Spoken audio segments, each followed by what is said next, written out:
Wang Yuan stood in the wind-swept wilderness, the cold bite of autumn air unable to touch his buoyant mood.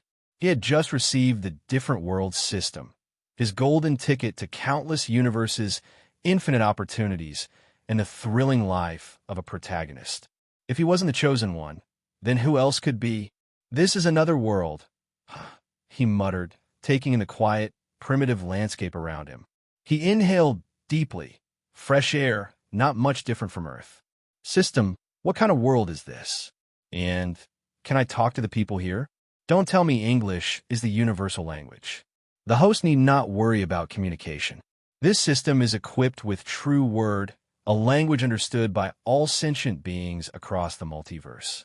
It possesses the exclusivity property. The voice that responded was cold and mechanical, emotionless, like an artificial intelligence with no shred of humanity. This world is classified as a low magic plane.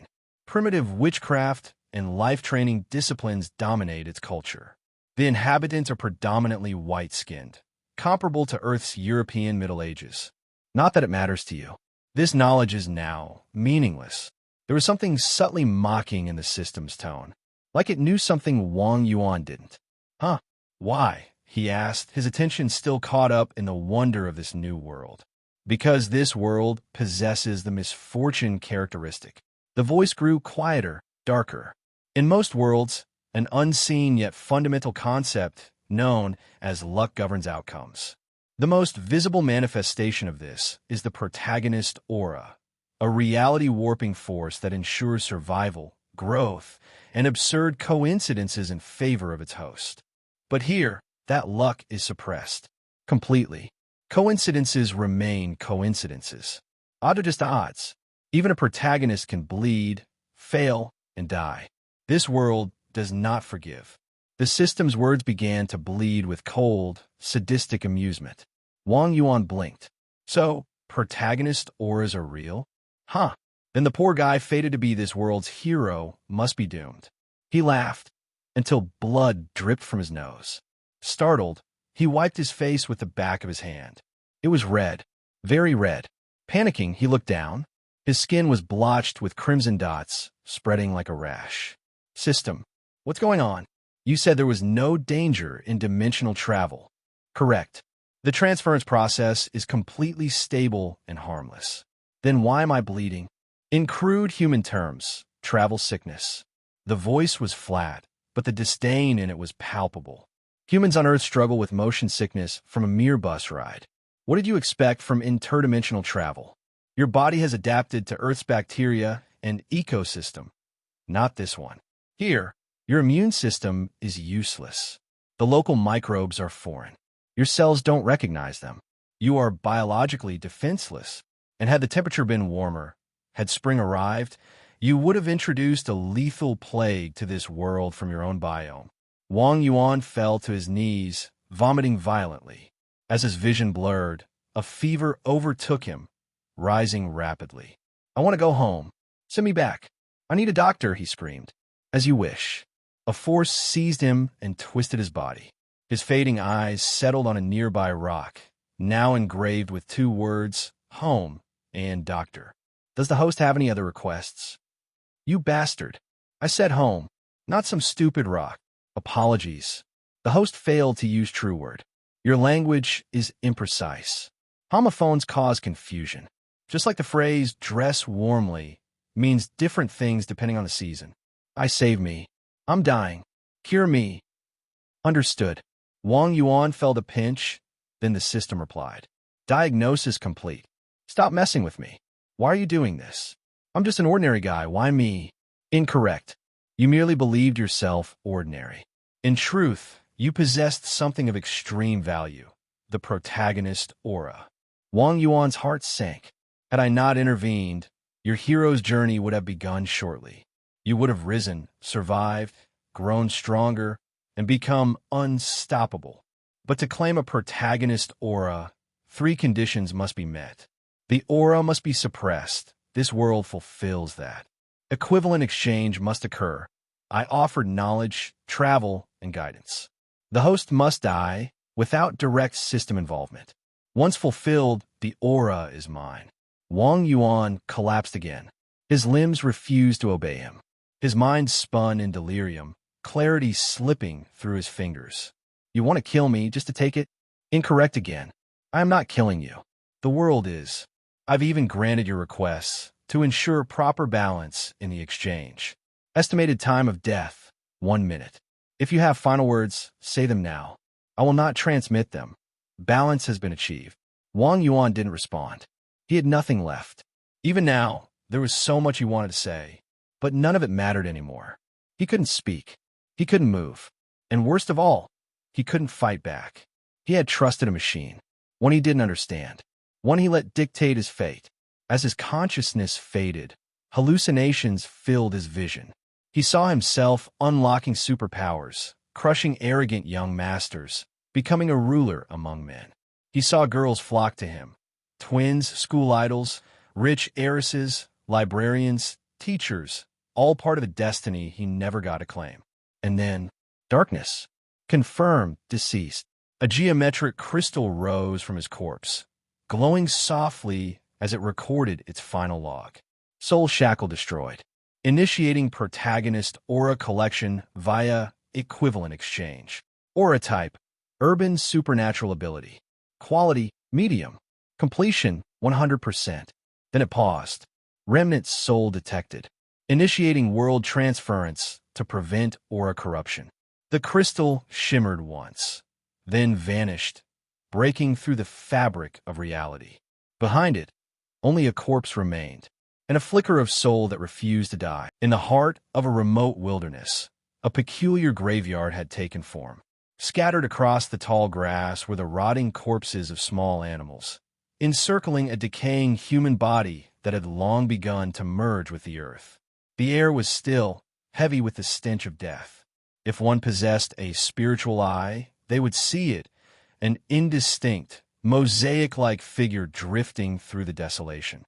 Its form was vaguely humanoid, ethereal and flickering, as if struggling to stay whole. Wisps of white mist seeped from the surrounding corpses, drawn to the spectral mass like moths to flame. With every wisp absorbed, the figure solidified a little more. Caw, caw, caw. A chorus of harsh cries echoed overhead as a flock of black crows descended, drawn by the scent of death.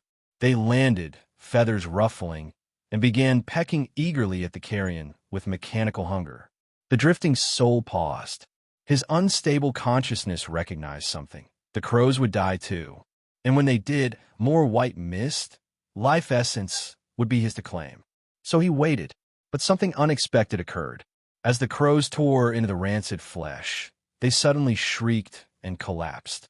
Yet instead of perishing, they rose again moments later, changed. A link formed, imperceptible yet undeniable. And from that moment onward, the soul felt a strange bond with them. The humanoid shape shimmered, his outline clearer now. His features took shape. Memories surfaced like bubbles from deep water. His name was Wang Yuan. He remembered dying. He remembered the betrayal, the sickness, the system that laughed as it stole his fate. And he remembered now what he had become. A ghost, he murmured, the thought coming not with horror, but calm acceptance. He had died, yes, but that wasn't all he'd lost. His emotions, too, felt muted. He could watch crows feasting on his own corpse without the slightest revulsion. Once, the sight alone would have made him vomit. Now, it was merely observation. 13 crows circled him, their minds faintly tethered to his own. Through this link, they radiated a coolness, a mental chill that kept his fading soul from dissipating. These auras had awakened him, kept him together. Their bodies were changing, feathers molting, darker, glossier ones growing in their place. Their forms enlarged, their talons sharper. The disease that had killed him hadn't destroyed them. It had mutated them. And for reasons unknown, it had also connected them to him. Through their eyes, he could see. Through their ears, he could hear. His thoughts could nudge them into motion. Simple ideas like fly there or wait. More complex commands were beyond them for now, but that would change with time. Crows were intelligent. He remembered the old fables, the science documentaries. Crows had reasoning, memory, problem-solving. They weren't parrots that mimicked, they understood. Given time, his new companions could become something far more. But that time was limited. Wang Yuan could feel it. His soul was wrapped in a thin layer of white mist, fragile armor against the entropy of this world. It was draining, slowly, steadily. If it vanished entirely, he had no doubt his soul would dissolve with it. This place was dead, a biological wasteland. The animals had fallen. No new creatures stirred. If he didn't move soon, there would be nothing left to feed on. Fortunately, Wang Yuan muttered, glancing at the crimson-hued sun descending in the west. I'm not some ghost from a children's story that crumbles under sunlight. Or perhaps this world's sun is just different. The white mist allowed him limited time above ground. It gave him form. But more importantly, the connection to the crows gave him stability. Their presence grounded him. Their essence strengthened him far more than the passive mist ever could. But their nourishment, too, had limits. He studied his form further, understanding his state with clinical detachment. He had no eyes, ears, or nerves. His senses operated within a cognitive field, a roughly 3-meter radius in all directions. Within this zone, he could see and hear perfectly. Solid matter, however, distorted the field. Soil reduced his awareness to a shallow 10 centimeters. Rocks to 1. Movement was slow, no faster than an average human's walking pace. And his ability to act on the world? A whisper of telekinesis. Just enough to nudge leaves. Nothing more. Pathetic, he murmured, not with self-pity but realism. This was the price of blind trust. The price of his arrogance. Still, what doesn't kill me? He trailed off, focusing on the crows. Their transformation was complete. They were now 2 or 3 times larger, their feathers gleaming like polished obsidian. Their beaks and claws glinted like blades. They looked at him with eerie stillness and loyalty. It's time to move. His thoughts stirred the bond. The crows obeyed. The remnant's soul drifted forward, and the 13 crows followed silently behind him. An autumn wind swept through the grass, rustling the dry blades. It stirred the bones of the dead, then buried them slowly beneath time. In another year, perhaps even these bones would feed new life. But no one would ever know what happened here.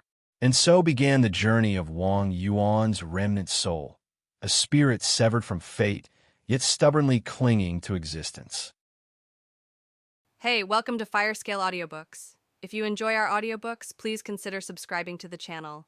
Also, feel free to share your review in the comments section below. Strands of white mist came off the body of a rabbit-like creature and were absorbed into Wang Yuan's body. After sensing the total amount of white mist around his soul, Wang Yuan briefly calculated how long they would last before setting off once more. On the way here, Wang Yuan had discovered quite a few new things, the most important of which was related to the 13 crows. Unsurprisingly to Wang Yuan, these 13 crows still carried the mutated germs inside their bodies. They were essentially 13 pathogen vectors, so if any wounded animals came into contact with the crow's bodily fluids, they would be infected. While wandering, he had commanded the crows to capture other animals in order to conduct infection experiments, repeating for over 100 times at this point. Unlike the crows, every animal that was infected by the germs would die within half an hour to 1 day, of course. It could also be because of the lack of specimens. For the last few days, Wang Yuan had also discovered quite a few life forms that were very different from the animals on Earth. But none of them could resist being killed by the 13 mutated crows, as they all carried deadly bacteria. As soon as they were pecked by the crow's beak, they would surely die. But these animals displayed very varied reactions after being infected by the germs.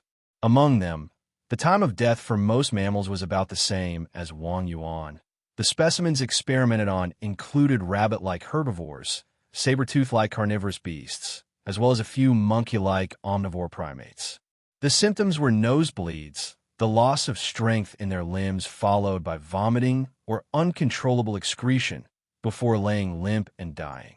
The entire process took about half an hour to 1 hour, and omnivores were generally able to hold out longer. Insects were a lot worse. As soon as they touched the crow's excretions, they would writhe in pain for only 10 minutes before dying, The amount of white mist they supplied was also pathetically little, so Wang Yuan had completely ignored any further experimentations on insects. Birds had the greatest immunity to this type of germ. After infecting over 10 different species, he found that the average period of survival for them was 18 hours. The species that survived for the longest had even begun to mutate, like his crows, shedding their feathers and growing new ones. But unfortunately, they also died after 27 hours without successfully mutating. The main reason why Wang Yuan died mere minutes after he arrived in this world was because of multiple germs and diseases acting on him at once, combined with the sudden change in the environment of another world. By this point, the germs that lived on the crows had already mutated several dozen more times, and were no longer the same kind that killed Wang Yuan from before.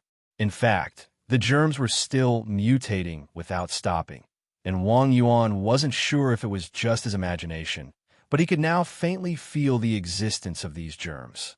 The white mist is being consumed too rapidly. Wang Yuan was currently hiding inside a mountain cave. It was currently the middle of autumn outside, so the sunlight in the middle of the day wasn't too intense, but if Wang Yuan stayed under sunlight, the white mist protecting him would disappear at a faster rate. Now that he didn't have much white mist to spare, Wang Yuan wasn't planning on wasting them. What was said about there being no ghosts in the middle of the day in his past life most likely had its reasons. According to Wang Yuan's deductions, the white mist had the same effect as a body, which was why it could protect his soul. The 13 crows were out hunting and taking their prey back into the mountain cave.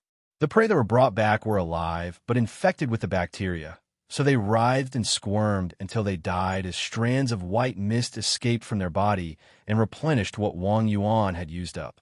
Thanks to the crows constantly supplying him with the cool aura, Wang Yuan finally felt his soul become complete again. He felt like he was currently a punctured balloon, constantly patching up the holes with everything he could in order for the air inside to not escape. Using that as a comparison, his body was the balloon and his soul was the air inside. Now that the balloon was punctured, half of the air had already spilled out, so he had to constantly use other things to keep the air inside before it all escaped. From a technical standpoint, he was no longer the same person as when he was still human. Even part of his current soul was being supplied by the crows. He's nothing but an incomplete remnant soul, even if he had inherited the majority of Wang Yuan's memories and soul. I will need a stable supply of white mist. If possible, I will need even more crows to give me even more aura to replenish my soul. Wang Yuan had such a thought. Even though the 13 crows were constantly supplying him with the cool aura, it was nowhere near enough. Perhaps if I fully replenish my soul, I will no longer need to worry about the white mist running out and exposing my soul. It will be winter soon as well. I do not need to worry about temperature, but the crows will. And the germs are still constantly mutating. It's possible for these 13 crows to die from the mutation at any moment. Once the crows die, without them hunting for more creatures to replenish the white mist, the only thing waiting for me is death. Which means I need to quickly find intelligent life forms. Only then can I develop my forces in an organized manner, stuck inside the cave without being able to leave. Wang Yuan had nothing to do but plan his path from now on. He was feeling an extreme sense of urgency as he was constantly treading on the border of death. One wrong step, and he would be eliminated, this time without anything to remain of him. Once the sky darkened, Wang Yuan set out once more, the 13 crows flying ahead as his scouts, looking for signs of human life. While slowly moving forward, Wang Yuan had a certain feeling that once he found humans, a lot of the problems that he was facing would be easily resolved. Camaros, be careful. A bearded man carefully flicked a spider off the shoulder of a youth in front of him with a dagger and squashed it with his foot. Thank you, Uncle Dax. The youth called Camaros appeared to only be around 14 to 15 years old. His young face still had a bit of fear as he hurriedly thanked the bearded man. Save your thanks for Manus. I don't know if it's because she is watching over us, but we've only gotten this many prey after 3 days of hunting. The bearded man, Dax, put the dagger away, stroked his beard and sighed. Manus was the goddess of misfortune that the Koshi tribe people believed in. There wasn't enough food in the village, yet they still had to deal with the damned Kent tribe as well. Their hunting party was formed this time around in hope of being able to bring back a bit more food and help the village survive through this winter. Caw, caw, caw. With a strange cry, a black crow that was a bit bigger than normal landed on the branch of a tree near them, tilting its head to look at the group of people below. Damn it, a follower of Negary. So it was you who brought misfortune. One member of the hunting party saw the crow on the branch and scowled.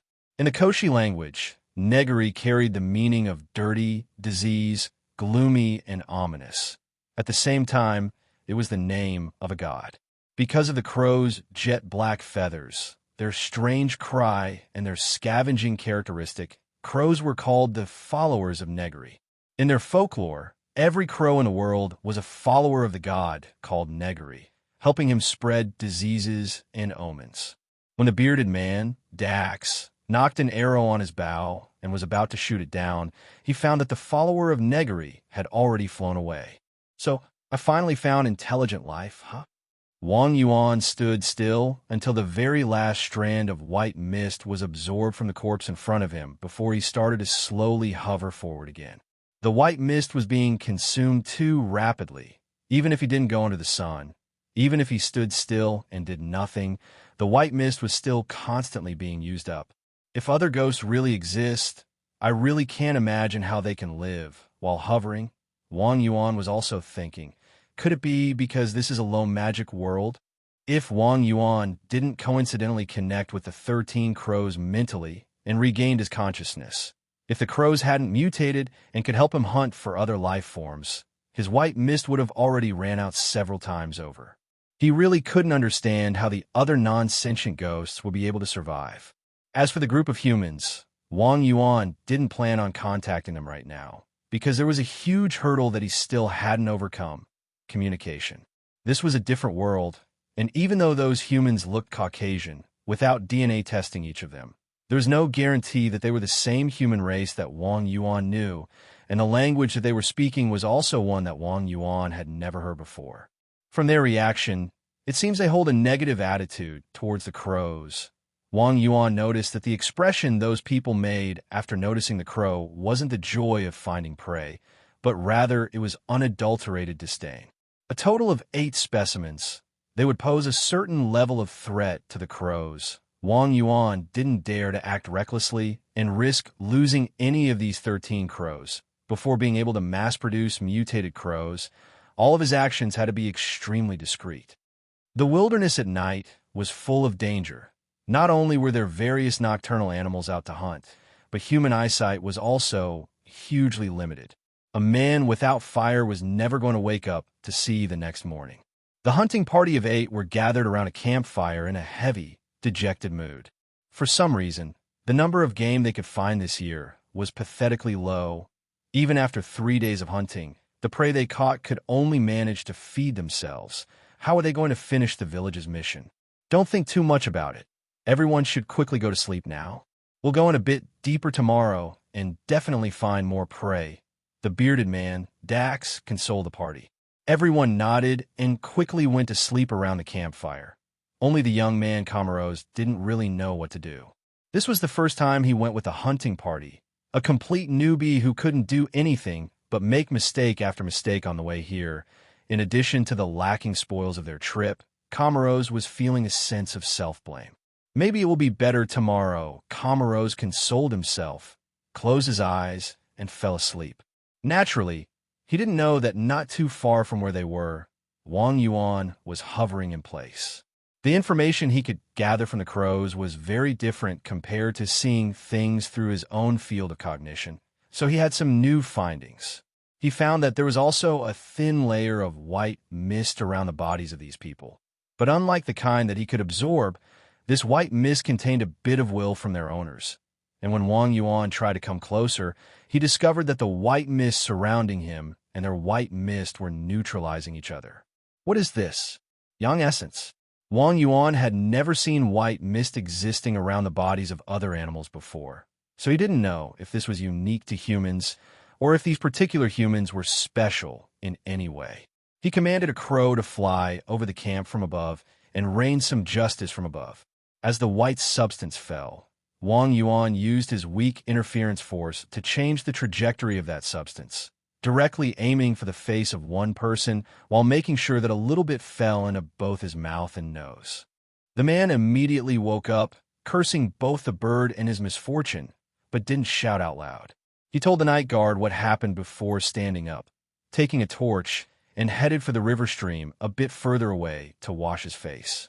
On the way, he felt his head to be a bit heavy, but didn't pay much attention to it, thinking that he only had a bit of a cold. When he confirmed that the water stream was clean enough, he cupped some water in his hand to wash his face. All of a sudden, he felt something approaching him from behind. Sensing trouble, he immediately stood up and wanted to roll away. But as soon as he did, he felt lightheaded and wasn't able to put any strength into his body. A jet black pair of claws accurately pinched his mouth and made sure that he couldn't call out for help, while several other crows caught his limbs and pinned him down. Despite struggling with all his strength, he couldn't escape from the crow's strong grip. Wang Yuan looked at the fallen human from a different world, observing that as the man became weaker and weaker, the layer of willful white mist around his body also became weaker until it basically didn't exist anymore. An uncontrollable desire came out from Wang Yuan's soul, telling him to immediately kill that person. Without hesitation, Wang Yuan ordered the crows to act. As their razor-sharp beaks pecked again and again at his neck, the man's throat was torn open and killed him in mere seconds. A huge amount of white mist escaped from the man's body. There was so much here that the amount Wang Yuan managed to absorb in a few seconds was enough to last him for a whole day, and even more was still coming out. At this point, Wang Yuan suddenly had a flash of memory of when his soul was still unconscious. When he first appeared, he was able to feel that about 40 to 50% of himself had disappeared and the rest would soon follow. It was thanks to the huge amount of white mist that came out from his own dead body that kept him from dissipating right away. At the same time, a bit of memory belonging to this person was slowly absorbed and combined with Wang Yuan's soul. Aside from the white mist, there was also a bit of aura that felt very similar to the cool aura from the crows that went into his soul, constantly healing Wang Yuan's soul. However, there was something else that was mixed with this cool aura. Why did I have to die? Why am I the one who died? I still want to live. Let the others die. The clearest part of what he absorbed was this person's memories before death, together with various emotions: anger, grudge, unwillingness, fear, as well as a deep love and hatred for life itself. My field of perception and interference force have both greatly increased, and I can now kind of understand this place's language. Sensing the dead man's memories and his own soul becoming complete, Wang Yuan excitedly thought, so this is the correct way for a remnant soul to level up. If I kill the other 7 people, would that be enough to fully replenish my soul? The white mist that surrounded Wang Yuan's soul reacted to his emotions and began to turn a bit red. The memories and emotions of the dead man were eroding Wang Yuan, giving Wang Yuan the thought of massacring the other people to calm his excitement down, but Wang Yuan quickly omitted those foolish thoughts. If it was my unconscious self from before, maybe I would have followed this thought and randomly commit genocide in the surrounding area. But thanks to the support of the 13 crows, Wang Yuan was now conscious and rational. He knew that if he kept on killing by following this impulse, he would quickly fall back into an irrational ghost that only knew how to kill. That was why he was forcefully holding back his impulse to kill. If other ghosts and wraiths want to survive, they have to kill people, and they can only sustain themselves through killing people, Wang Yuan thought. But each time they killed someone, they would absorb the grudge and unwillingness to die. As they continued this, the ghosts would only become fiercer and fiercer. But it's more likely that most ghosts wouldn't be able to even kill a single person. Wang Yuan lightly hovered around the corpse to absorb its white mist. Even Wang Yuan as himself right now found it extremely tough to kill a living person without the help of the crows. He would have to come extremely close to the person he wanted to kill, use his own white mist to neutralize the willful white mist around that person, then use his weak interference force to act upon that person's inner organs. If his target happened to be a bit healthier than a normal person, There's no guarantee that he would even be able to kill them that way. That's why it's hard for a ghost to grow. Wang Yuan was currently thinking of how to deal with the remaining 7 people, as killing them all would be too wasteful. He wouldn't be able to absorb any of their white mist in order to avoid being contaminated by their negative emotions. The reason why I'm being contaminated is that when I absorb them, they're feeling pain, unwillingness to die, and hatred. Wang Yuan recalled a certain type of people. But what if they were calm or even joyful as they die? There's room for manipulation here. Wang Yuan was recalling a bit of information he just obtained from the person's absorbed memories. Negary, the god of disease, and Omenha. According to this person's memories, the system did not lie. This world truly is only a low magic world. Wang Yuan believed that gods existed because something unbelievable like interworld travel had already happened. There was no reason for gods to not exist, but he didn't believe that gods existed in this world. After all, it's impossible to be the same as the Sakura Kingdom with over 800 gods existing at once. According to this person's memories, this world was divided into many continents with different races of humans. For example, there were the Koshi tribe, and the Koshi tribe believed in the concept that God existed in all things, like Negary, the god of disease and omens, Manus, the goddess of misfortune, Ninshi, the goddess of new life. There were many more, all of which represented a concept that the Koshi tribe came into contact with. According to their level of faith, the majority of these people were in a state of shallow belief. For example, deers were considered the messengers of the goddess of fortune, Riles. Legend has it that anybody who killed deers would be abandoned by Riles and left to be overseen by her younger sister Manus. But if a deer appeared in front of this hunting party right now, you could take an easy guess whether or not they would kill it.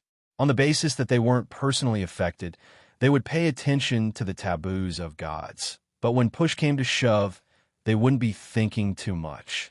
Because of this, the older members of the hunting party would be experienced people. They have to die first. Wang Yuan thought this. For a lot of people, faith was periodic. At the age of puberty, some people would retain a bit of respect towards these faiths, but after experiencing more, they would find it clear that they were nothing but fake tradition. Of course, interestingly, once that same person reached old age or perhaps even sooner, they would once again pay close attention to these beliefs. There's only one thing I need to do: break them, then control them. Wang Yuan was a quick learner, as this was exactly what the system did to him before. It first broke him, then controlled his life and death, controlled his Protagonist Aura. And now, in order to survive, in order to live better, he would need to do the same. Hearing the voices slowly coming from afar, Wang Yuan had the crows pecking at the corpse fly away and silently waited here. With how much Wang Yuan's soul had healed, he could clearly see the situation of the germs inside the crows. He could sense that the germs were still constantly mutating, constantly consuming the crows' stamina and forcing them to always feel hungry. Sure enough, if this goes on for too long, the crows won't make it.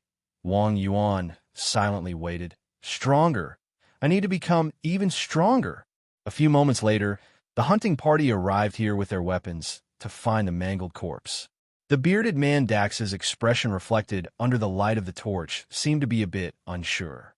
This wasn't the first time a hunting party member died while hunting during the past year, but this was different.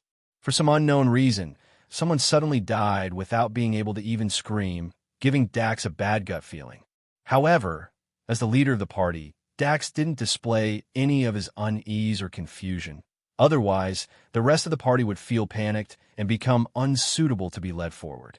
Bury Nake's body on the spot, Dax said, then suddenly scowled as he picked up a black feather from the ground, then glanced back at the wounds on the corpse and said very seriously, "Do not leave your weapons away from yourselves. There might be another ambush." A follower of Negary. Is Negary watching us? Comoros spoke a bit fearfully as he looked at the black feather. Bullshit. Dax's expression became grim. Why would Negary watch us? This is only an accident. If you have nothing to do, then go to sleep. Just be a bit more careful during your watch. The others all had scowls on their faces, but didn't dismiss Dax's words. Two of the members who were closer to Nake than the others both came forward. carried his mangled body to one side before starting to dig a hole to bury his body.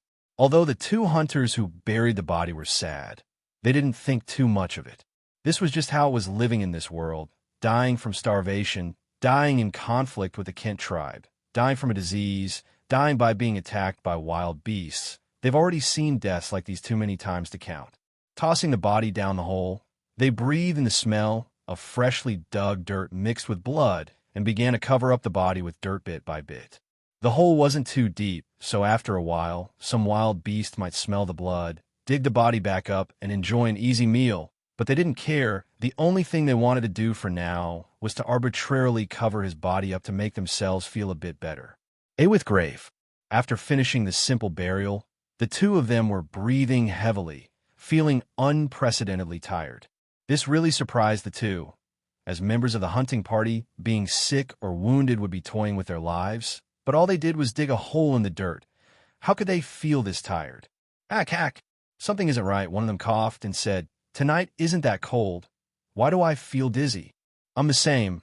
Let's go back and sleep next to the fire." The other person also had a terrible expression on his face. "We've been really unlucky lately. Not enough prey. One person died, and now even I have symptoms of being sick." When the two of them returned to the campfire, the night guard even asked them what took so long. The two of them just glossed it over, drank some warm water, and fell asleep by the fire, both silently praying to the god of health, Herlo, hoping that they would be rid of sickness by morning. Wang Yuan silently hovered next to them and observed the weakening white mist around their bodies without saying anything. When the two hunters buried the corpse, they both breathed in a certain amount of germs. Of course, they didn't breath in too much, but under Wang Yuan's control, the bacteria inside their bodies were rapidly multiplying and even undergoing drastic change. Not enough. Wang Yuan floated next to the two of them. His soul was still incomplete, so his control over the germs could only be described as weak at best. If this power of manipulation was strong enough, he could have controlled the germs inside these people's bodies like he did with the crows and completely take control of them. Baby steps. Success doesn't come overnight. Wang Yuan approached one of the two people. Because of the bacteria's interference, the white mist surrounding his body had become extremely weak, so Wang Yuan was able to easily neutralize it with his own white mist and expand his field of cognition into the man's body. After so many days of being supplied the cold aura by the crows, combined with the huge package he absorbed from the man who died earlier, Wang Yuan's field of cognition had increased together with the healing of his soul.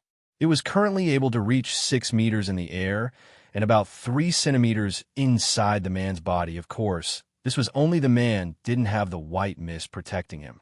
The temples were the weakest point of a person's skull, so when Wang Yuan poured his field of cognition inside the man's head through his temples, he lost his life in his sleep through brain death. Because of dying in his sleep, the man let out a huge amount of white mist. After some hesitation, Wang Yuan still decided to absorb this white mist. As the bubble of white mist around himself expanded, he felt a sense of assurance, followed by a strand of coolness that carried the man's memories into Wang Yuan's body. Receiving his memories, Wang Yuan silently stood still and slowly digested it, carefully rejecting the non-important parts of the memory. Sure enough, this man's memories and emotions were much easier for him to take in. The main emotion that the man was feeling was confusion and loss. There were basically no feelings of grudge or hatred, and thanks to his experience during the first time, he managed to prepare himself and didn't get affected by these emotions. Let's continue. Sensing his soul being replenished a bit more, Wang Yuan approached the other person who was infected by his germs and poured his now more powerful interference force into the man's head. This feeling is... Wang Yuan suddenly stopped himself from killing the man right away. Perhaps it was because his soul was healed a bit more. Wang Yuan could faintly sense the existence of the man's consciousness the same way he felt the crow's wills. However, this consciousness was a lot more powerful, and unlike the crows that completely obeyed him, Wang Yuan couldn't dominate this person at all. The most he could do was send him a message. Wang Yuan tried sending a few words into his mind, causing the man in his sleep to scowl and twitch his body slightly. proving that Wang Yuan's words did indeed have an effect. Very good. This way manipulating them would be a lot easier. Thinking that, Wang Yuan mercilessly killed him, absorbed the white mist and cool aura that flowed from his body, and replenished his soul a bit more. When dawn came and the night guard woke everyone up, they finally found out about the death of these two people. Standing in front of the bodies, everyone was anxious. Together with the person from before, 3 people among them had died. In this hunting party of 8, that was almost half. What's the cause of death? Dax asked with a serious expression. Their village's hunting party hadn't suffered such heavy casualties for over a dozen years. The previous time something like this happened was when he had just joined the hunting party. At the time, in order to hunt more prey, the party had entered deep into the wilderness and ran into a taker, causing them to abandon the bodies of 4 of their comrades in order to escape. I think either a disease or poison. One person covered their nose and lifted the dead corpse's clothes using a cloth, showing a few large black spots on their skin.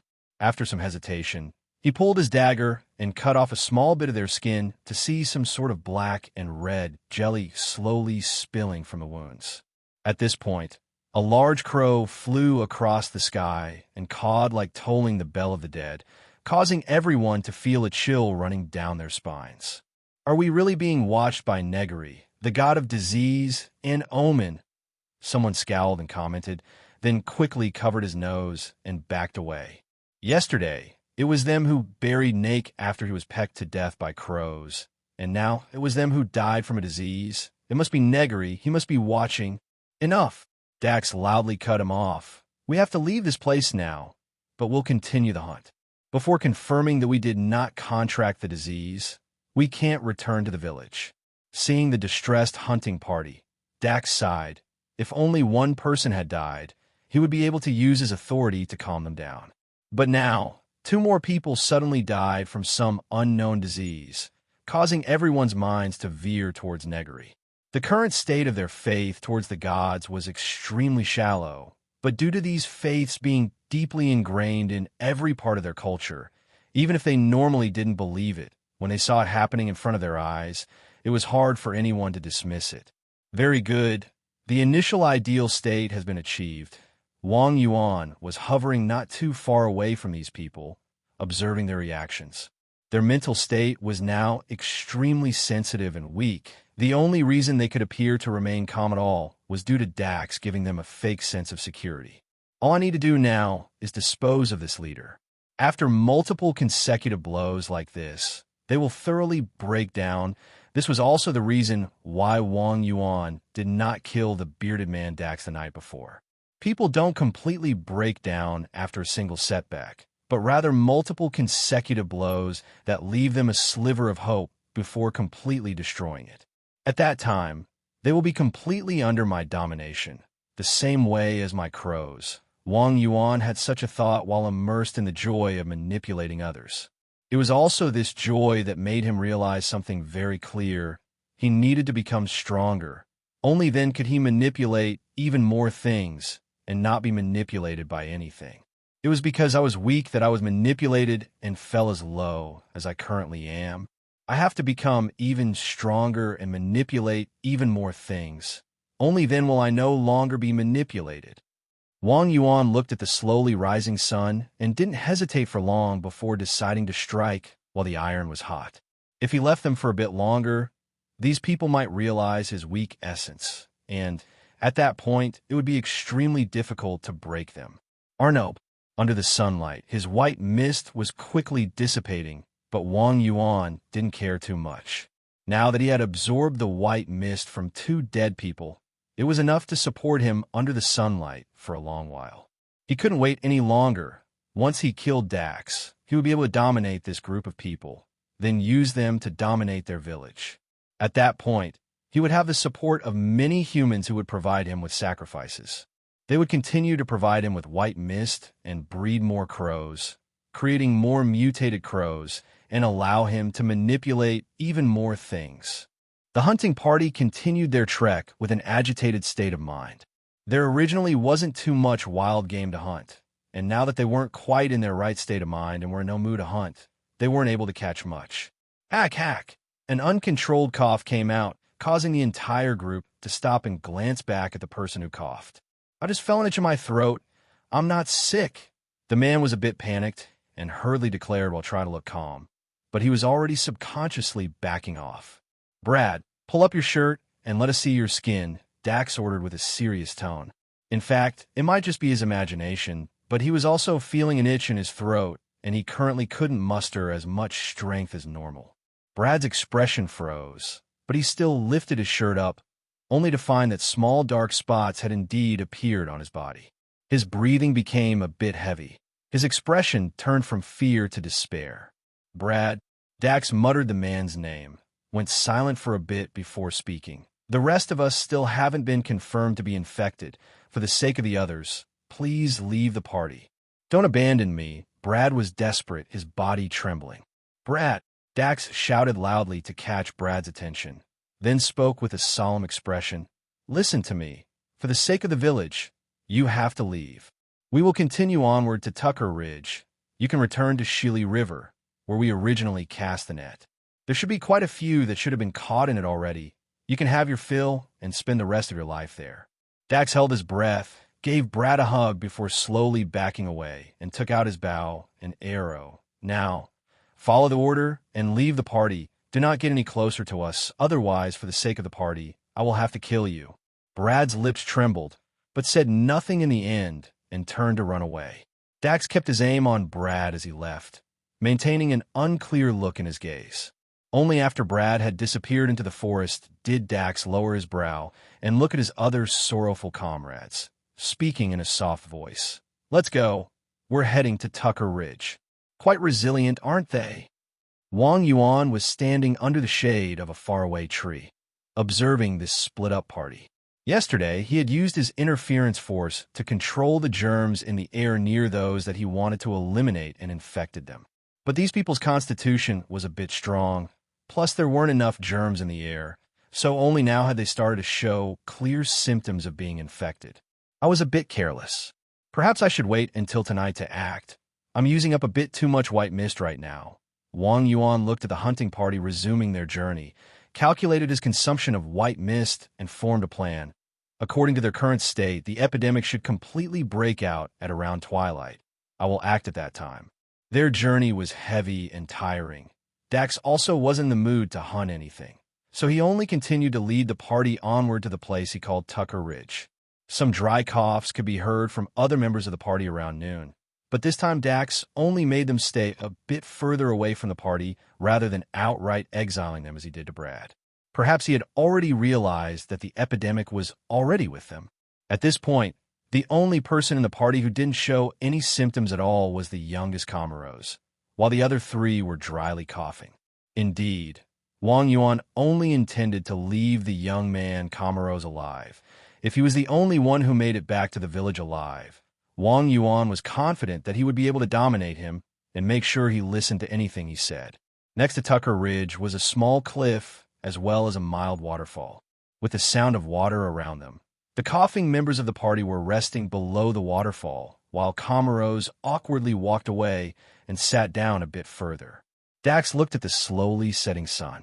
He was sure that his life was also setting just like it, but unlike the sun, he would not be able to rise again after this day was over. Hearing the cawing of crows nearby, Dax glanced at the light of sunset once more and smiled. He also needed to leave his own blinding light behind. "I knew you damn creatures would follow us." Dax forced himself to stand, knocked an arrow, and shot. But because the shot was too hasty, the mutated crows easily avoided it. A last-ditch struggle, huh? Wang Yuan was standing a bit further away, observing the party of four that was firing arrow after arrow at the crows, but didn't put their resistance in mind too much. The germs were quickly multiplying and doing their job. About half an hour later at most, they would lose their strength and fall, and be killed by the epidemic. However, it would be best to let the crows kill at least one of them. That way Negary's image would be deeply rooted in their minds. The crows would become his representative and make the domination of the rest more convenient. But something doesn't seem right. While watching them struggle, Wang Yuan was hearing the constant sounds of the waterfall. Waterfall? Water, the Shilly River. Wang Yuan suddenly realized and remembered what Dax had told Brad. He hurriedly checked the crow's situation and noticed that Dax's party was firing arrows with the purpose of luring the crows closer to the waterfall. Damn it! Wang Yuan quickly ordered the crows to scatter, but was still a bit too slow. A man had already jumped down from the waterfall with a net in his hand. The man's face was covered in black spots. Blood was flowing from both his mouth and nose. It was Brad, who was kicked out from the party earlier. With the last of his strength, Brad spread the net open and captured all of the crows. He was already on his last leg, and in fact, if Dax's group had been any slower, he would have already died. The final hug that Dax gave him was to tell him about this ambush. Like Dax said, the village needed him. If they couldn't kill these followers of Negary, the epidemic would soon spread to the village. The words that Dax told Brad this morning repeated in Wang Yuan's mind.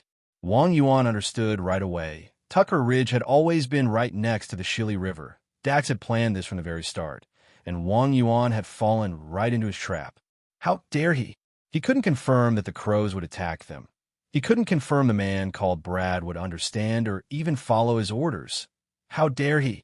Wang Yuan was feeling the humiliation of being tricked by his own prey and immediately headed over. The crows were cleanly caught within the fishing net, and despite Dax's group losing their strength, they still had the most basic ability to hit stationary targets. The first arrow hit, and Wang Yuan immediately sensed the consciousness of one crow weakening. He didn't have a lot of white mist left. Even if he could absorb quite a bit of white mist from killing these people, if he were to lose all of the crows here, without their help, without knowing how far away the human settlement was, it was possible for him to consume all of his white mist before he reached the human settlement. Damn it! Damn it! Damn it! I was careless. Wang Yuan could sense the crow's consciousness fading one by one as he made a mad dash towards the humans with triumphant smiles on their faces. Dax's hands were trembling, his nose bleeding nonstop, but he was still firing arrows one after another. With each arrow that pierced through the fishing net and hit the crows, Dax's grin became wider. So what if you're really a follower of Negary? So what if you bring death? You still got trapped by me. After the first of his comrades died, followed by the deaths of two more, he had faintly realized that they were being followed by the crows, and so he planned this out. It was fine even if all of them died here, as long as these monsters were killed so that they couldn't spread the plague back to the village. Then that was enough. All of a sudden, the eye of one of his comrades exploded. An invisible power then pierced his skull through his eye socket, splattering black blood everywhere. The man fell to the ground and died with a frenzied grin on his face.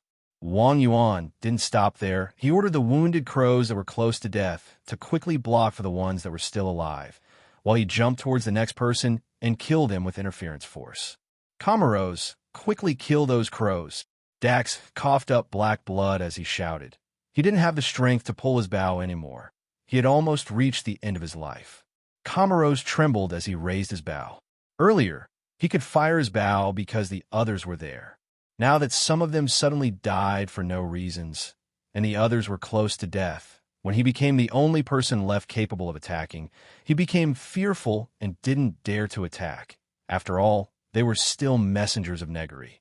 Do not be afraid, Camaros. Dax used the last of his strength to shout and give Camaros the courage to knock an arrow and pull the string. At this point, Wang Yuan didn't even have time to regret leaving Camaros uninfected. He was racking his mind trying to get out of this situation. There were only 6 crows left alive, 3 of which were already wounded quite badly by the arrows, that it was a problem whether or not they could survive. But the main issue was that as long as Camaros wasn't dealt with, then all his crows would surely die. His white mist is still too thick. If I want to neutralize it, I will need a few minutes. And that time is more than enough for him to kill the remaining crows. Wang Yuan stared at Camaros. The white mist surrounding him was so thick that Wang Yuan couldn't even attempt to communicate. There must be another way. Wang Yuan forced himself to calm down and looked at the crow's blood spilt on the ground, then came up with a possible solution. But my interference force isn't strong enough. Wang Yuan turned to look at the dying Dax, didn't give himself more time to think, and killed Dax without hesitation before absorbing all the white mist and aura that came from his body. Dax's emotions weren't like the other dead people. It was full of frenzy, determination, and satisfaction. His memories and emotions caused Wang Yuan to be a bit stunned. Meanwhile, the consciousness of another crow disappeared within his field of cognition. Wang Yuan's interference force came out, enveloped the crow's blood on the ground, and threw it at Kamaro's face with full power. Suddenly being splashed with the foul blood, Kamaros was shocked, screamed in fear, and missed a shot. Even if this world's medical knowledge wasn't very advanced, in fact, you could even call it primitive and non-existent, they still knew one thing very clearly. Plague can spread, and especially easily through the blood of those infected. Once you were infected, you would be watched by Negary, just like them. "Were you the one who killed my messengers?" A familiar yet eerie voice called out, causing Kamaros to jump and hurriedly look for the source of the voice. But as soon as he found it, he was scared stiff, fell back on his but as he fearfully backed off. Dead people coming back to life. The one who spoke was the dead Dax. He was lying limp on the ground, his eyes dull and lifeless, but his mouth was still moving, opening and closing like a fish out of water. His voice was extremely eerie to hear. The pronunciation was hard to catch, and without paying close attention, you would not be able to tell what was said. "Did you kill my messenger?" "Human." This time, the words were a lot clearer. Even though there were still some mistakes, Kamaros was at least able to understand what the other party was saying. With a cute newbie. You are Negary." Kamaros cried out in fear. "You killed so many of my messengers. I curse you. You will die suffering the plague. Your skin will rot away. Your blood will turn black, and your bones will crumble." "No, please don't curse me. I didn't want to do it. It was Dax that forced me to. Please forgive me, great and venerable Negary. Please forgive me. Please take back your curse. Please give me a chance to redeem myself of my mistakes." Kamaros prostrated himself and hurriedly begged in horror. "Is that really true?" The dead Dax questioned with an eerie tone. "If you want to redeem yourself, then there certainly is a way. Please, tell me." Great Negary. Kamaros was trembling. His voice contained all sorts of emotions, including joy, horror, hatred, regret, and humiliation. Kaka. Dax's corpse laughing sounded like scraping sandpaper against a rock. "Since you kill my messengers, you will only need to help me breed more messengers." The two last remaining crows finally managed to struggle themselves out of the net. The wounded crows had already bled out and died. Apparently, Dax had coated the tips of their arrows in some sort of poisonous liquid. Wang Yuan now only had 2 out of the 13 mutated crows that he originally started with. "These 2 messengers of mine will follow you and help suppress the disease on your body. You shall spread my greatness and find more people to help raise my messengers. Otherwise, not just you alone, but your entire village will fall under my curse and be destroyed by the plague." Yes. "Oh, great Negary, I will do as you command," Kamaros hurriedly replied. "Human, from your foolish appearance, I find it difficult to trust that you will succeed. Because of your piety, I shall grant you the right to call upon me. When you are faced with difficult situations, you may seek my aid." "Thank you, O benevolent Negary." Kamaros hurriedly thanked him, then carefully asked, "Then how should I call upon you, great Negary?" "Simply provide the same as what I am currently speaking to you with." After declaring so, Dax's corpse went completely limp. Kamaros carefully waited for a bit to confirm that the great Negary had indeed left, but the 2 black crows were still staring at Dax with their jet-black eyes. Wang Yuan sighed in relief. The problem was solved for now. Besides the untimely death of 11 crows, things were basically going as planned. There are many reasons why a problem has appeared in the first place, but the most important one is that I am still too weak. This isn't just talking about my power, but overall. I was originally nothing but a normal person, a weakling. Even if I'm now a remnant soul, even if my personality has changed and I have obtained supernatural powers, I'm still a weakling. My personality defects remain, like being easily pleased, arrogant, careless, so on and so forth. If I don't change myself, What happened today is still going to happen again. Wang Yuan's thoughts moved. He needed to change and become stronger, not just in strength alone, due to the feeling of superiority by being a world traveler compared to the primitive natives of this world, combined with the fact that they hadn't been able to resist any of his means. Wang Yuan had underestimated these humans a bit too much. I was originally only a human being as well. Disregarding my supernatural powers, everything else about me is that of a person, and not even an exceptional person. How could such personalities surpass others and become the manipulator of all things? Wang Yuan glanced down at the ground full of bodies, recalling the emotions and memories he took in when he absorbed their aura. If a person holds immense grudge and hatred in their hearts before death, then these negative emotions would attack Wang Yuan's consciousness. But what if they hold positive emotions instead? Would I be able to use these emotions to alter and improve my own personality? Like how Dax was. Wang Yuan looked at Dax's corpse. Before he died, the emotions he had included a determination to accomplish his goal at all cost. If I absorbed these emotions, would I be able to make myself less hesitant and become more determined? As for if these changes would make him not himself anymore, Wang Yuan didn't care. In the end, his current self was only a remnant soul of the person who used to be called Wang Yuan. People would eventually change and grow. If you look back at your current self several years from now, you would find only a stranger. And growing was exactly what Wang Yuan wanted to do, if only a lot more accelerated. As long as they're my own choices, there isn't anything to be worried about. Kamaros just stood still and looked at the two crows pecking at the corpses, not knowing what to do. He didn't dare to interrupt or urge them to hurry. His mind was already completely broken. Even when the crows were desecrating the corpses of his comrades, he couldn't do anything but watch. Earlier, when Dax opened his mouth after death, Kamaros was already fully convinced of Negary's existence.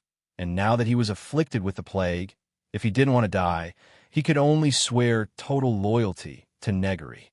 Furthermore, the humiliation of seeing the corpses of his comrades being devoured by animals in front of his eyes caused Kamaros to be incredibly shaken. To make his mood feel a bit better, he could only make excuses to himself. I'm not cowardly. People just simply can't win against a god, doing that would only bring calamity to the village. Yes, that's right. I'm doing this for the village. I'm going the right thing. Dax resisting the messengers was the wrong thing to do. Their corpses being pecked is them paying for their sins. Kamaros gradually convinced himself and subdued the guilty feelings in his heart. While absorbing the remaining white mist from the corpses, Wang Yuan was observing the change in Kamaros' expression, so he was able to tell the general mental journey that he just went through. Wang Yuan silently but greatly praised him for this, as the more he thought that way, the more likely it was for him to stand firmly on Negary's side. He would spread the words of Negary's invincibility and turn into a true devout believer of Negary, because doing otherwise would mean admitting that he was a despicable coward. Even if that was the truth, who could willingly admit such a thing with peace of mind? At least, Kamaros couldn't, and that was why he had fallen completely under Wang Yuan's control. As he looked at Dax's throat being ripped out by the crows, Wang Yuan couldn't help but recall his quick thinking during that previous moment of desperation. He had used his interference force to control Dax's vocal cords and imitated the feeling of talking according to the memories he absorbed, which was why the voice was so eerie at the beginning. In truth, that was just Wang Yuan's attempt at bringing a dead horse back to life. If he hadn't absorbed enough cold aura and caused his interference force to become stronger, it would have been a lot more difficult for him to do such a thing. That is also a way to communicate, Wang Yuan thought. Speaking directly into someone's mind is only suitable for those already infected by the germs and have almost no white mist left around their body. So having another way to communicate is a good thing. My soul has been replenished quite a bit. After Wang Yuan completely absorbed the rest of the white mist, he controlled the crows to stop pecking and stared at Kamaros with their jet black eyes. Kamaros froze for a bit before realizing that it was time to go and bring these followers of Negary back to his village. Perhaps I will bring back a Calamity. No, Why bring back his glory, the glory of Negary's grace. With Negary's protection, the village will definitely become a lot better. We will no longer need to fear the Kent tribe's threats, and will no longer need to form any hunting parties. This is for the good of the village. And with diuresis, Wang Yuan was following him not too far behind, carefully sensing the situation of the germs inside Kamaro's body. Due to his soul being replenished a bit more, his control over the bacteria had gotten a lot stronger, and since Kamaro's was still useful, he couldn't die too early. In order to make sure of that, Wang Yuan controlled the growth of bacteria inside him to prevent him from dropping dead the next day. An arrow was accurately shot and hit the target, a boar-like creature that he called the croc pig. The croc pig wobbled slightly before falling down and died. As Kamaro's approached it, he had an expression of joy. With the help of the Great Negary's messengers, even the originally tough croc pig was easily dealt with, further solidifying Kamaro's thoughts about bringing the messengers of Negary back to the village to be a good thing. "Divine messengers, sirs, please wait a few minutes," Kamaro's respectfully told the crows, chopped off one of the croc pig's hind legs, minced it up before offering it up to the crows.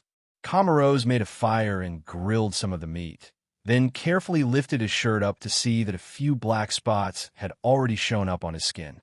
Thankfully, they haven't spread at all since they first appeared. The Koshi tribe's village should be up ahead. Wang Yuan was absorbing white mist from the croc pig. As he didn't want to reveal the fact that he couldn't move around too easily in the day, Wang Yuan's schedule thus far had been chaotic and his white mist had been consumed quite a bit. However, that was no longer too much of a problem. Since they were already close to the village, Wang Yuan was drafting various contingency plans, with Kamaro's help, to spread the greatness of Negary through the entire village without much trouble. Even if the name Negary had been deeply engraved in the Koshi tribe's culture, making it so that they wouldn't mind the integration of a god into their daily lives, it was still far from enough to convince everyone to help him breed crows and sacrifice one or two people from time to time. Which means a conflict will be inevitable, and I can use that conflict to my advantage. Wang Yuan looked at Kamaro's, who still had a troubled expression on his face. During this period of time, Wang Yuan had time and time again displayed unimaginable feats of miracles in order to further persuade the young man's beliefs and help solidify his mentality. From the looks of it, things seemed to be quite decent, but it was only at the level of being decent. Considering this brat's cowardly and weak nature, I will need to prepare another hand to play. Wang Yuan had finished absorbing the croc pig's white mist. He still needed a trump card in order to deal with any unexpected situations. A rodent approached the corpse of the croc pig, licking the blood that was spilt from its body. Wang Yuan silently moved in front of the creature and picked it up with his interference force. He had a certain idea in mind. Finally, Kamaro's arrived at the entrance to the village. The two crows landed on a branch of a nearby tree, their jet-black eyes reflecting the figures of the people in the village. "Kamaro's, how come you returned by yourself? Where are Dax and the others?" A burly man that looked to be in his 30s was standing guard outside the entrance of the village. In Wang Yuan's previous world, through his decently handsome face and well-balanced muscles, this man would have a large crowd of fangirls following him everywhere he went. Kamaro's naturally recognized the man.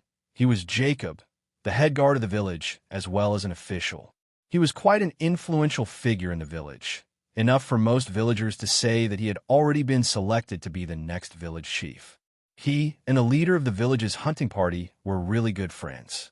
Thinking that, Kamaro smirked. "Dax, huh? He offended the Great Negary and died a miserable death by the plague." "Kamaro's, what nonsense are you spouting? Stop joking around." Jacob squinted his eyes and spoke seriously. "Why would I be joking?" Kamaro's stood firm. Dax ignored the taboo and killed the messengers of the Great Negary, bringing the plague upon himself. If I had not begged Negary for forgiveness and mercy in time, the plague would have already spread all over the village. Kamaro's, while Jacob still wanted to say something, he noticed that some of the villagers had gathered from hearing their conversation, and Kamaro's was loudly repeating what he just said to them. "All right, if you don't have any proof, don't spout any more nonsense." Jacob cut Camaros off. He still wasn't convinced that his good friend would die such an uncertain death. As for the Negary reasoning, that was nothing but bullshit as far as he was concerned. Camaros looked at Jacob, who was now glaring at him angrily, and gulped. He is a lot bigger than I am, taller by at least one head. If it was in the past, when faced with his furious glare, I wouldn't have been able to speak properly. But I am no longer the same as I was in the past, and the one backing me is the Great Negary himself. Thinking of Negary's various miracles, Camaros straightened his back and respectfully called out, "You want proof? Sir Divine Messengers, please come to me." Decent enough. Wang Yuan was observing from afar, judging Camaros' performance. He sent the two crows over from where they perched before, had them circle over the sky above the villagers' heads, and stared closely at them with jet-black eyes. These two sirs are divine messengers of the Great Negary. I am here to read the will they carry. Jacob, if you dare to stop them, it doesn't matter to me if you contract the plague of death, but don't involve our village. Seeing the two jet-black crows circling above their heads, the villagers all felt a mixed sense of respect and fear. The faith of named gods like Negary had been engraved in their daily lives and culture too deeply that even a believer wouldn't normally hold much faith, but when a non-believer saw it with their own eyes, they would choose to believe rather than not. And now, with two followers of Negary purposefully circling overhead, combined with Camaros' words, it was impossible for everyone not to believe. Because of that, the look they were giving Jacob right now wasn't quite right. They wanted to believe in the off chance that Camaros' words were actually true, rather than dealing with a plague of death. Jacob was also looking at the two crows, and he had already noticed the looks of the villagers around him. In truth, he really wanted to pull out his bow and shoot those two crows down right away, but he was sure as soon as he tried to do that, someone would step out to stop him. Dax and the others killed followers of Negary and angered the Great Negary. Originally, he wanted to bring the plague of death down on the village, making sure that everyone went down to the very last blade of grass in our village and suffered until our deaths. However, the Great Negary has forgiven us, as long as we are willing to offer up our forehead to him, cultivate new messengers. In the Koshi tribe culture, to offer up your forehead meant to surrender yourself to God, presenting them your everything. Camaros, are you sure what you're saying is true? A sudden voice spoke up. It was an old man with a soft smile on his face, walking forward with the help of a walking cane and a young girl. Village chief, Camaros' expression changed slightly. Even if he dared to talk back to Jacob, he wouldn't dare to lie to this prestigious village chief. This was a fixed mentality formed through long years of respect and awe. I speak nothing but the truth. If we do not offer up our head to Negary and help the Great Negary cultivate his messengers, the plague of death will surely descend upon the village. I am only thinking for the sake of the village. I am not lying, Camaros insisted. I know, but such a thing cannot be decided so quickly. We must discuss this further. The village chief slightly narrowed his eyes, still with a soft smile on his face. With his wealth of life experience, he was able to immediately tell that Camaros' words contained exaggerations and lies. However, the messengers of Negary are definitely not fake, so this must be dealt with carefully. The village chief smiled. How about this? Let us have a meeting of village officials to discuss this right now. Would you and the two divine messengers be so gracious as to join us? That is, Camaros was a bit stunned. In the end, he was still only a 15-year-old young man. Faced with the village chief's amiable attitude, he wasn't able to come up with any words of refusal. Wang Yuan shook his head with disapproval. Camaros was still too green, acting so conceitedly only to be scared into submission like this. If he really did participate in that discussion of theirs, without the momentum he currently had, even if Negary was real, Camaros would be suppressed so badly that the authority he had would be pathetically little. At that point, the most they would do is help him breed a few crows. Things like sacrifices and offerings would be impossible. And so, it was Wang Yuan's turn to act. Several rat-like creatures jumped out from a nearby bush. The creatures' skins had already rotted, showing the red flesh below as they screeched in frenzied anger. As they jumped towards the village chief, Camaros also felt a sharp pain that brought him to his knees. The rat-like creatures latched onto the village chief's body, biting and ripping his flesh off his body. Because of his old, weak body, the village chief was immediately pushed down by the rush of rodents, desperately screaming in pain. Even if he was the most authoritative person in this village, even if no one in this village dared go against his words, against this type of ambush, he was the same as any other person, if not more powerless. "Grandfather, quickly go help him." The young girl next to him hurriedly tried to fight the rodents off, but quickly shrieked in pain. Looking at the back of her hand, she saw a bright red wound, so she turned to ask for help from a nearby villager. "Don't do it." Camaros laid on the ground, writhing in pain, and shouted, "Those nail beasts have all been afflicted with Negary's curse.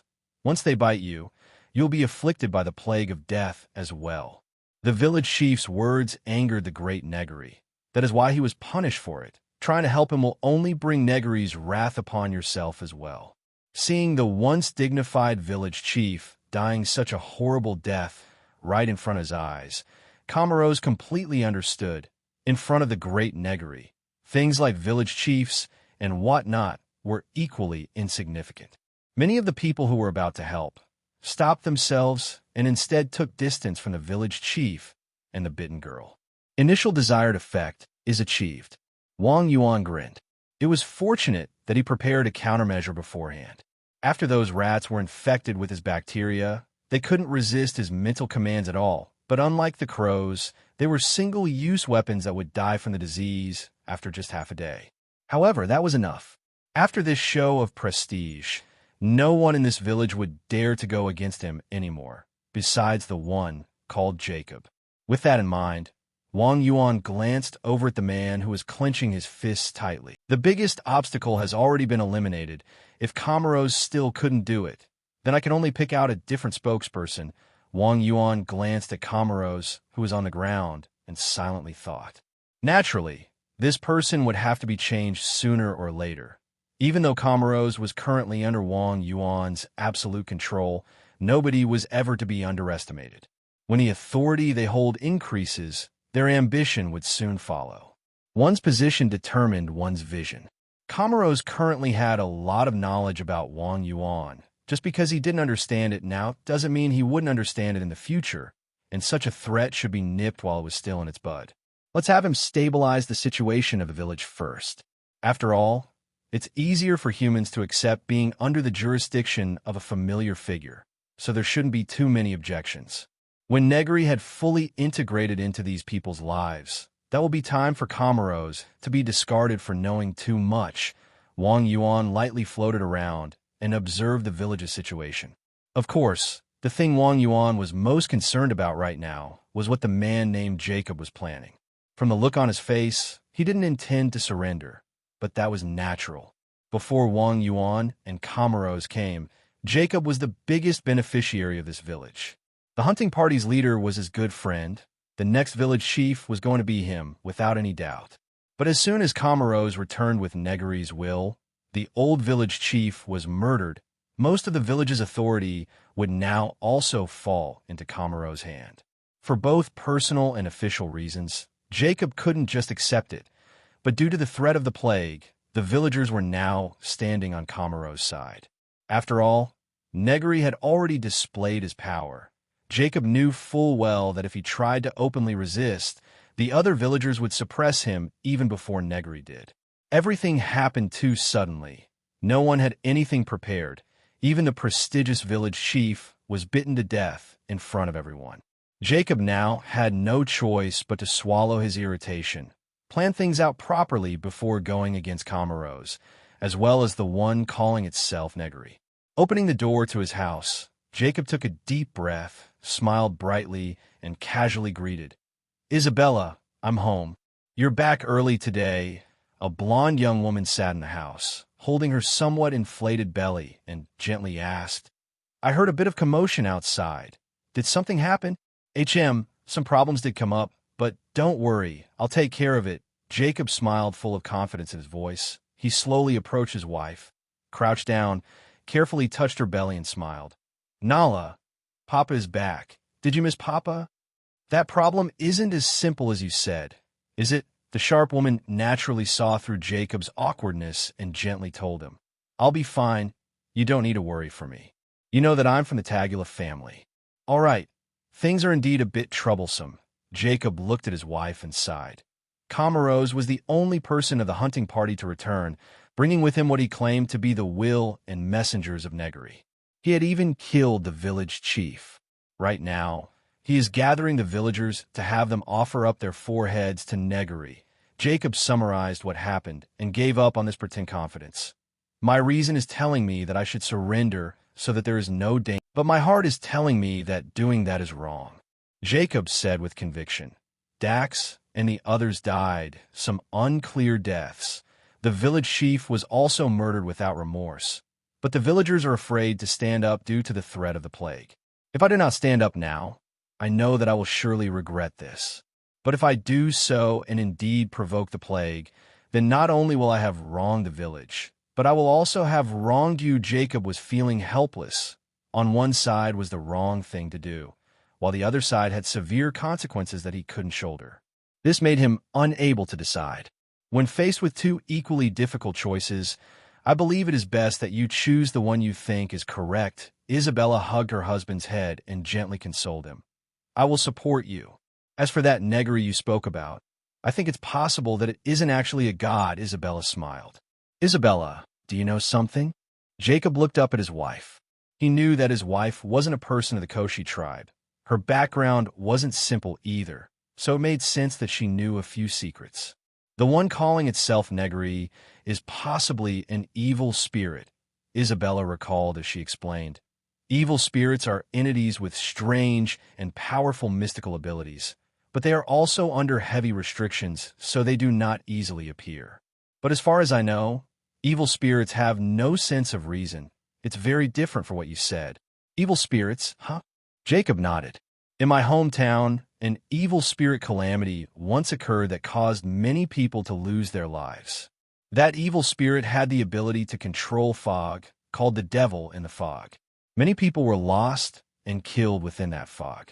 The Archbishop of the Church of Divine Grace had to purify the evil spirit and bless the world with the brilliance of the Lord Otilan Badies. His wife was a devout believer in the faith of divine grace, but that didn't affect their relationship, as Jacob respected his wife's beliefs. "Isabella, you mean to say that the Church of Divine Grace has a way to eliminate the evil spirits?" Jacob caught the important info in his wife's words. He originally didn't believe the Koshi tribe's traditional faith of gods in all things, so Jacob didn't really reject the idea of borrowing the power of the Divine Grace Church to get rid of Negary. "The Lord is omnipotent," Isabella smiled. "Even if Negary isn't an evil spirit, it should be something similar, and the Church of Divine Grace has a way to deal with it." Wang Yuan was standing nearby, eavesdropping on their conversation and analyzing the information he obtained from it. Church of Divine Grace? This world's supernatural power. This is a low magic world. Low magic isn't the same as no magic. And from the confident tone of that Isabella woman's words, even if there were exaggerations in her words, it shouldn't be completely false. Which means this Church of Divine Grace does indeed hold a type of supernatural power in their hands. She said it was called the devil in the fog. Perhaps it was the same as me, a remnant soul that had the ability to control the fog and mist. Wang Yuan continued to analyze the details of their conversation and assessed his situation. "Regardless of other things, for now, I've determined that Jacob cannot be left alive." Wang Yuan decided to first deal with Jacob and slowly hovered away. The Church of Divine Grace had already formed a religion, so they must be quite a bit more powerful than Wang Yuan currently was. It was best that he didn't mess with them right now.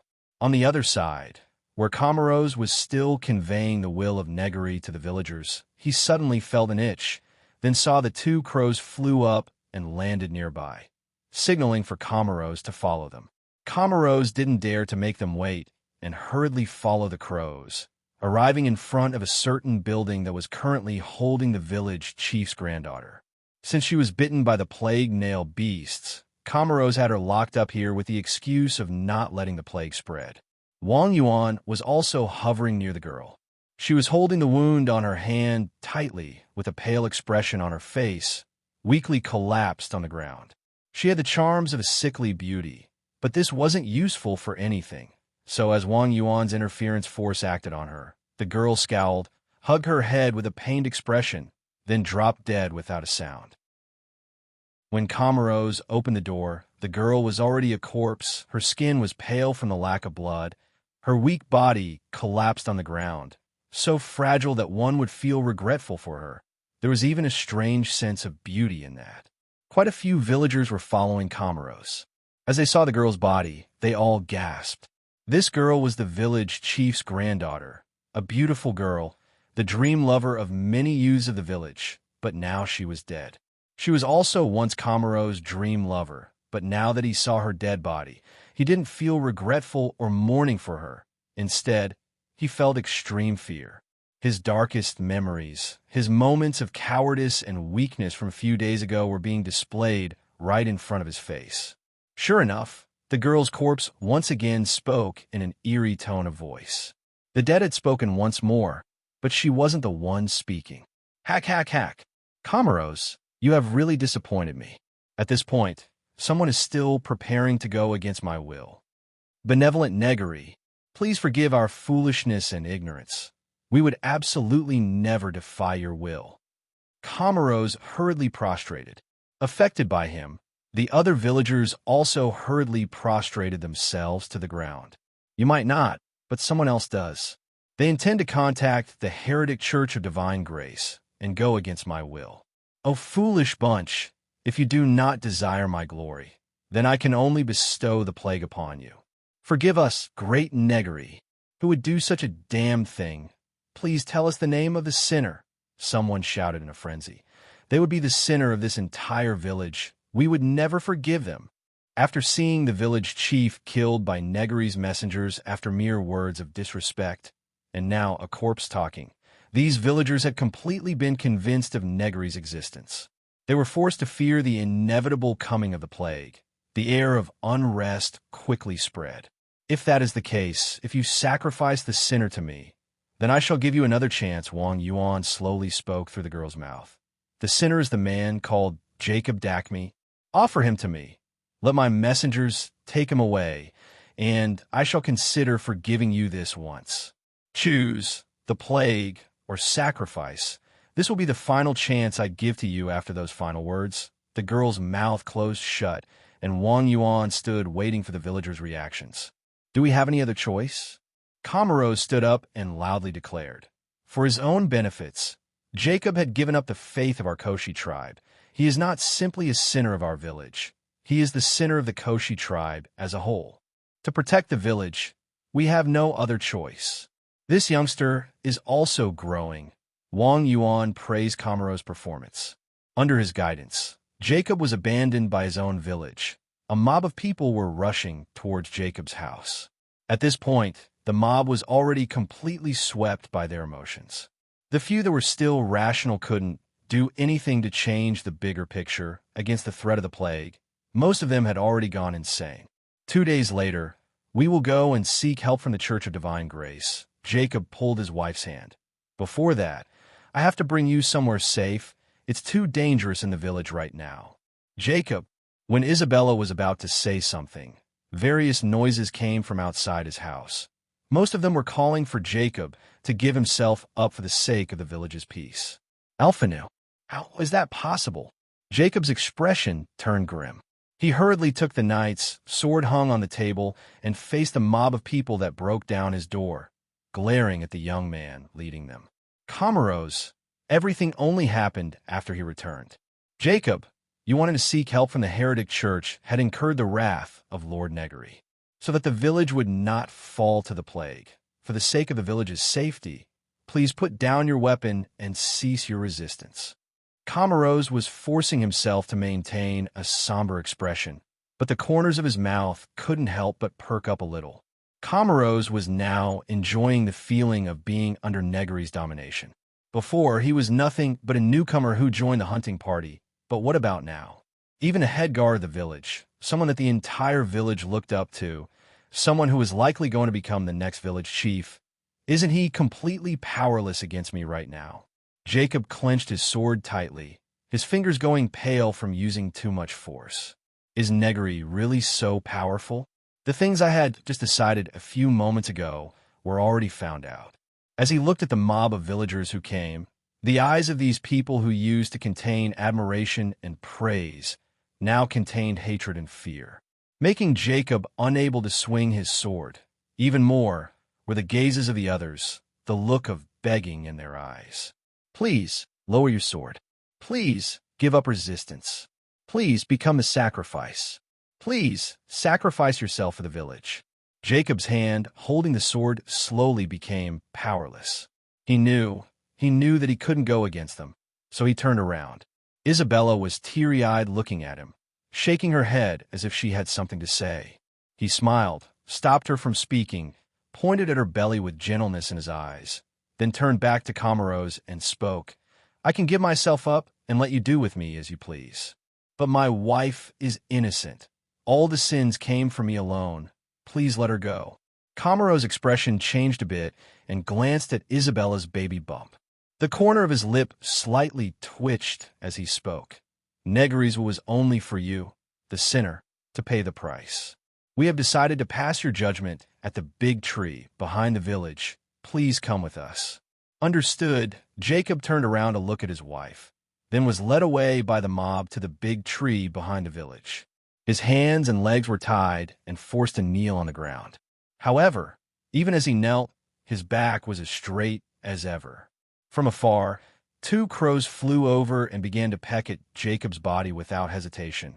The villagers all prostrated without hesitation. Jacob didn't bother to look at the crows, only at the blonde young woman who was crying and praying from afar.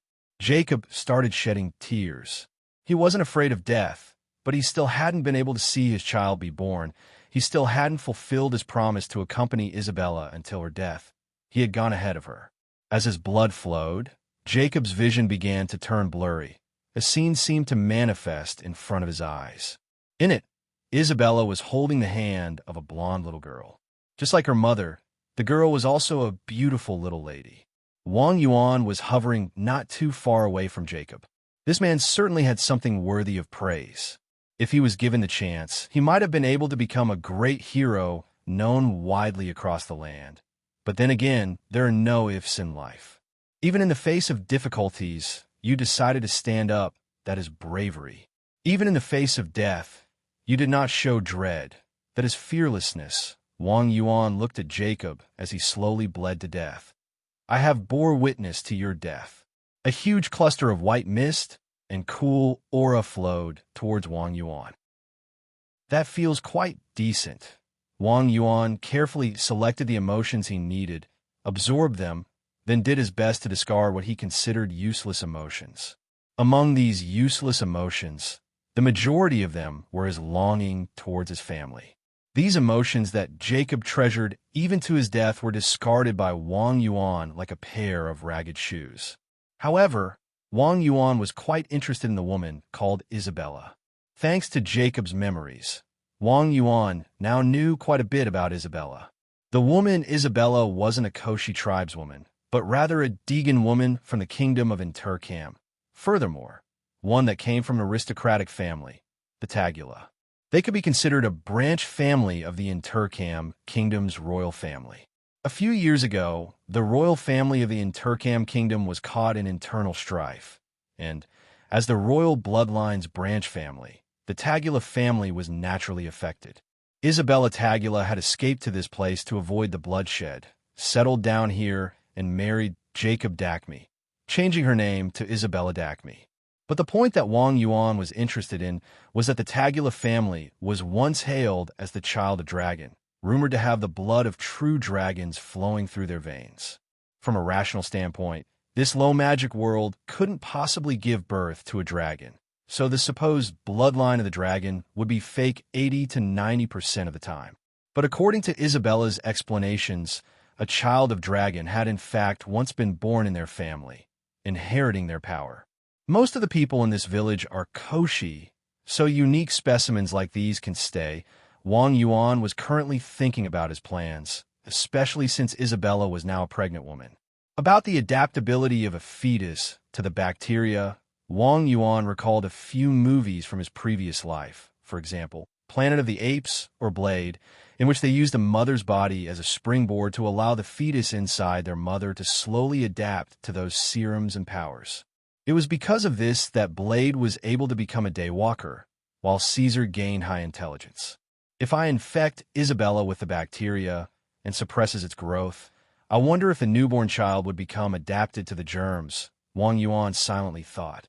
From this, I might be able to grow bacteria that are compatible with humans. There are quite a few similar specimens in the village. It's still unknown if Isabella would have a different reaction to the bacteria, as she belongs to a different race of humans. After absorbing the memories of quite a few people, Wang Yuan had a much clearer understanding of this world. In the Koshi's myth of origin, the vast whiteness killed the progenitor of all things. The progenitor's body turned into the current world and gave birth to its living beings, while the progenitors became the spirits of all things, thus gave birth to their faith of gods in all things. Calling the names of these gods would grant you the aid of these spirits. Naturally, no matter how much the crazy Koshi people called out to the gods, they didn't help them. According to the Koshi's myths, the many races of humans in this world were born from different spirits. The Koshi was the representative of the spirits. That was why they could recognize the names of gods, and why the word Koshi had the meaning of spirits. The empire of the Koshi people, Trilancia, once had a glorious past, but it was now destroyed. The majority of Koshi people had now scattered all over various countries. Some of them formed villages like this one. Others were said to have formed a Koshi restoration organization that was still active today, but hadn't gotten any results for their efforts. From these myths, Wang Yuan managed to obtain quite a bit of information. The most important of which was that different races of humans would indeed manifest different characteristics that were clearly displayed in daily lives. For example, the biggest enemies of this village, the Kent tribe. The Kent people were natural-born bandits. The will to invade was already engraved into their blood, and a few particularly powerful Kent humans even manifested strange changes on their bodies. What an interesting world. Wang Yuan slowly absorbed the rest of Jacob's white mist. Under Kamaro's guidance, the gathered villagers began to follow Negary's orders and formed a new hunting party. Their main mission was no longer to hunt for food, but rather to find crows or crows' eggs and bring them back to the village. While Kamaros was observing the group of obedient people, he felt an unprecedented feeling of satisfaction, then noticed a middle-aged man with a complicated expression standing not too far away from him. As the middle-aged man noticed Kamaros looking at him, he turned to leave. As he had a limp in one of his legs, he couldn't move very quickly. Kamaro's lips twitched, losing over half of the satisfaction he was feeling before, and hurriedly chased after the limp middle-aged man. "Dad, why did you also come?" Kamaros maintained his calm and asked. "I'm not your father. My son has already died with the old hunting party." The limp man angrily spoke while continuing to walk forward. Kamaros stopped as his expression turned sour. "I'm doing this for the village. Why are you disowning me? My son is a hero who hunts for the village, not a coward who came back to slander his companions," the limp man replied. "You've already forgotten. It was Jacob who helped you join the hunting party. It was Dax who taught and helped you from scratch. But you pushed Jacob to his death, and you slandered Dax's name. My son is not a person like that." It with circumflex S. "And that's why you think that I was wrong." Kamaros suppressed his anger and refuted. "Everything I did for this village, for our family. Otherwise, why did you think I joined the hunting party? If not for my unborn little sibling, would I have joined the hunting party? If not to prevent the plague from befalling our village, would I push Jacob to his death?" Kamaros viciously spoke. The middle-aged man stopped, said nothing, then continued to limp back home, but his back seemed to hunch a lot more than it used to. Comoros swallowed his anger and decided to not return home. But if he had, he would notice that the two messengers that he cared for were currently perched on top of his house, while Wang Yuan was already hovering inside his house, looking over the pregnant middle-aged woman, recalling some of the basic information that he absorbed from Dax's and Jacob's memories about Comoros. Comoros' father used to be a member of the village guard, but during a struggle with the Kent tribe, he took an arrow to the knee and couldn't help but resign. Yet a few months ago, Comoros' mother once again became pregnant. To not abandon this child meant that their not-too-wealthy family needed another source of income. So Comoros was entrusted by his father into the hunting party. Using his interference force, Wang Yuan put a certain amount of bacteria from the crows into Comoros' mother's body through her breathing. After confirming that she had indeed been infected, Wang Yuan ordered the crows to fly away.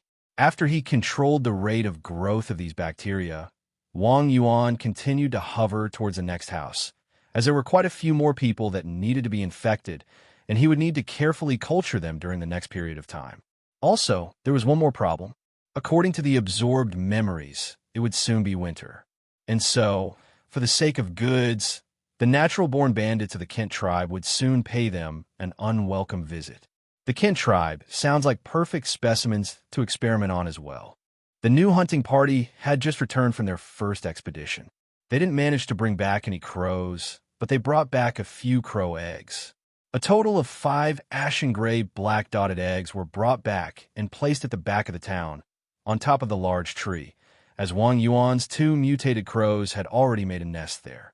A crow's incubation period was around 16 to 18 days, but since he didn't really know for how long these eggs have already been incubated, Wang Yuan simply ordered the 2 crows to continue incubating the eggs until they hatch, which should be quite soon.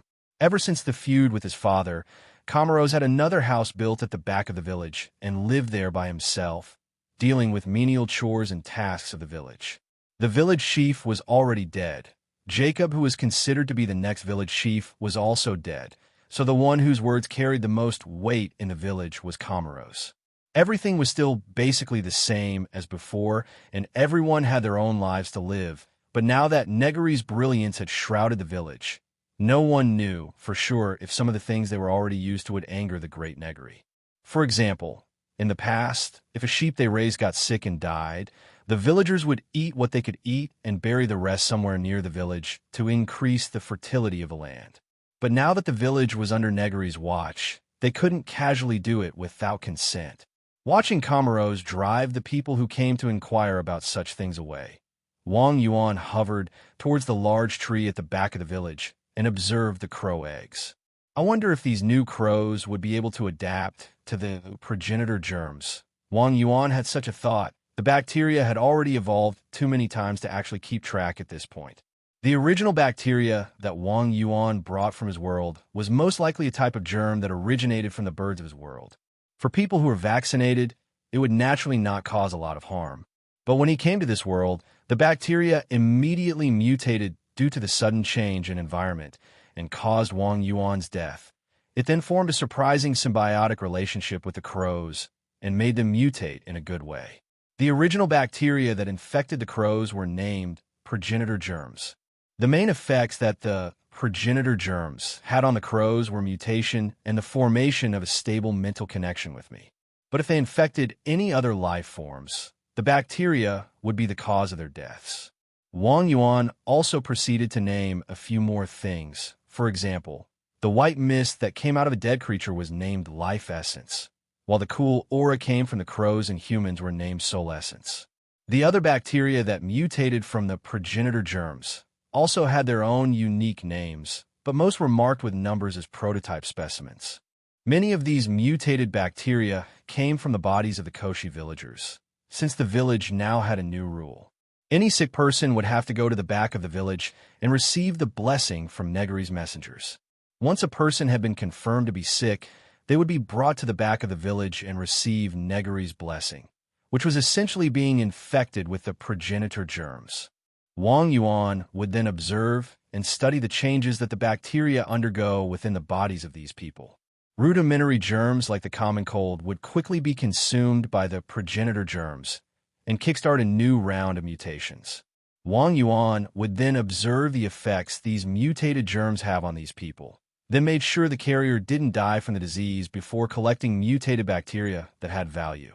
Even if the disease had nothing to do with germs, they would still be planted with the progenitor germs and become human petri dishes that allowed Negary to observe the changes the bacteria would undergo while inside different people. Fortunately, Wang Yuan was now able to highly suppress the rate of growth for these germs and made sure that the infected wouldn't die or become completely immune to these bacteria. There was one notable case where a villager contracted a disease that seemed similar to cancer. Wang Yuan wasn't a medical student, so he didn't really study them. But he noticed that a tumor had formed inside that villager's dying body and was growing at a rapid pace. As Wang Yuan's bacteria entered his body, they would quickly mutate thanks to the existence of the tumor. The mutated bacteria quickly got out of Wang Yuan's control and grew at an insane rate, forming numerous black spots on the villager's body. At the same time, the black spots were also quickly expanding until it turned him into a literal black person. Feathers were also visibly growing from his body, but before they could thoroughly sprout, the man had already died. This mutated bacteria was then preserved by Wang Yuan and fed at regular intervals, maintaining the vitality for these germs that he named Black Crow. When the villager mutated, he showed off powers that regular humans would never be able to do. A normal, originally dying sick man, after the mutation, was able to leap 5 to 6 meters with ease and destroyed a house pillar with one punch. Wang Yuan believed that this Black Crow bacteria had a lot of breeding potential, but required more improvements. Besides the Black Crow, there was another type of bacteria that was worth Wang Yuan's preservation. It came from no one else but the living person infected with his germs the longest, Comoros. Perhaps the progenitor germs were suppressed for too long inside Comoros' body. It began to mutate in a strange way and slowly became dormant. But as soon as Wang Yuan acted on these germs, they would trigger the release of 2 different substances inside Comoros' body. The first of which caused Comoros to feel extreme happiness, while the other caused extreme fear.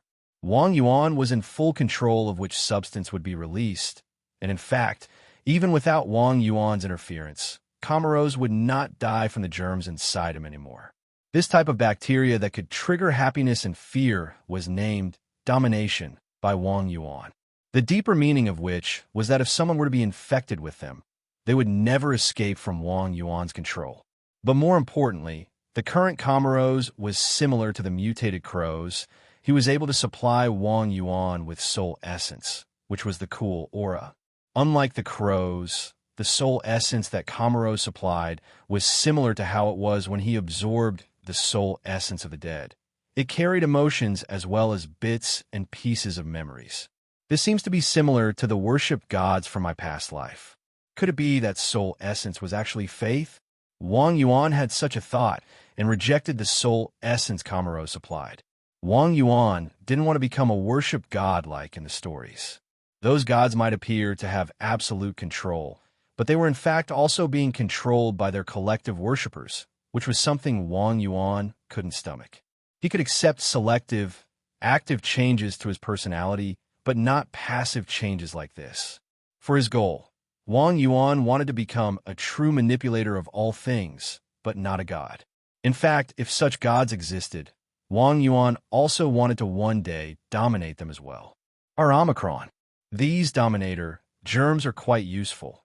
Unfortunately, their infectivity and spread have also become exceedingly weak.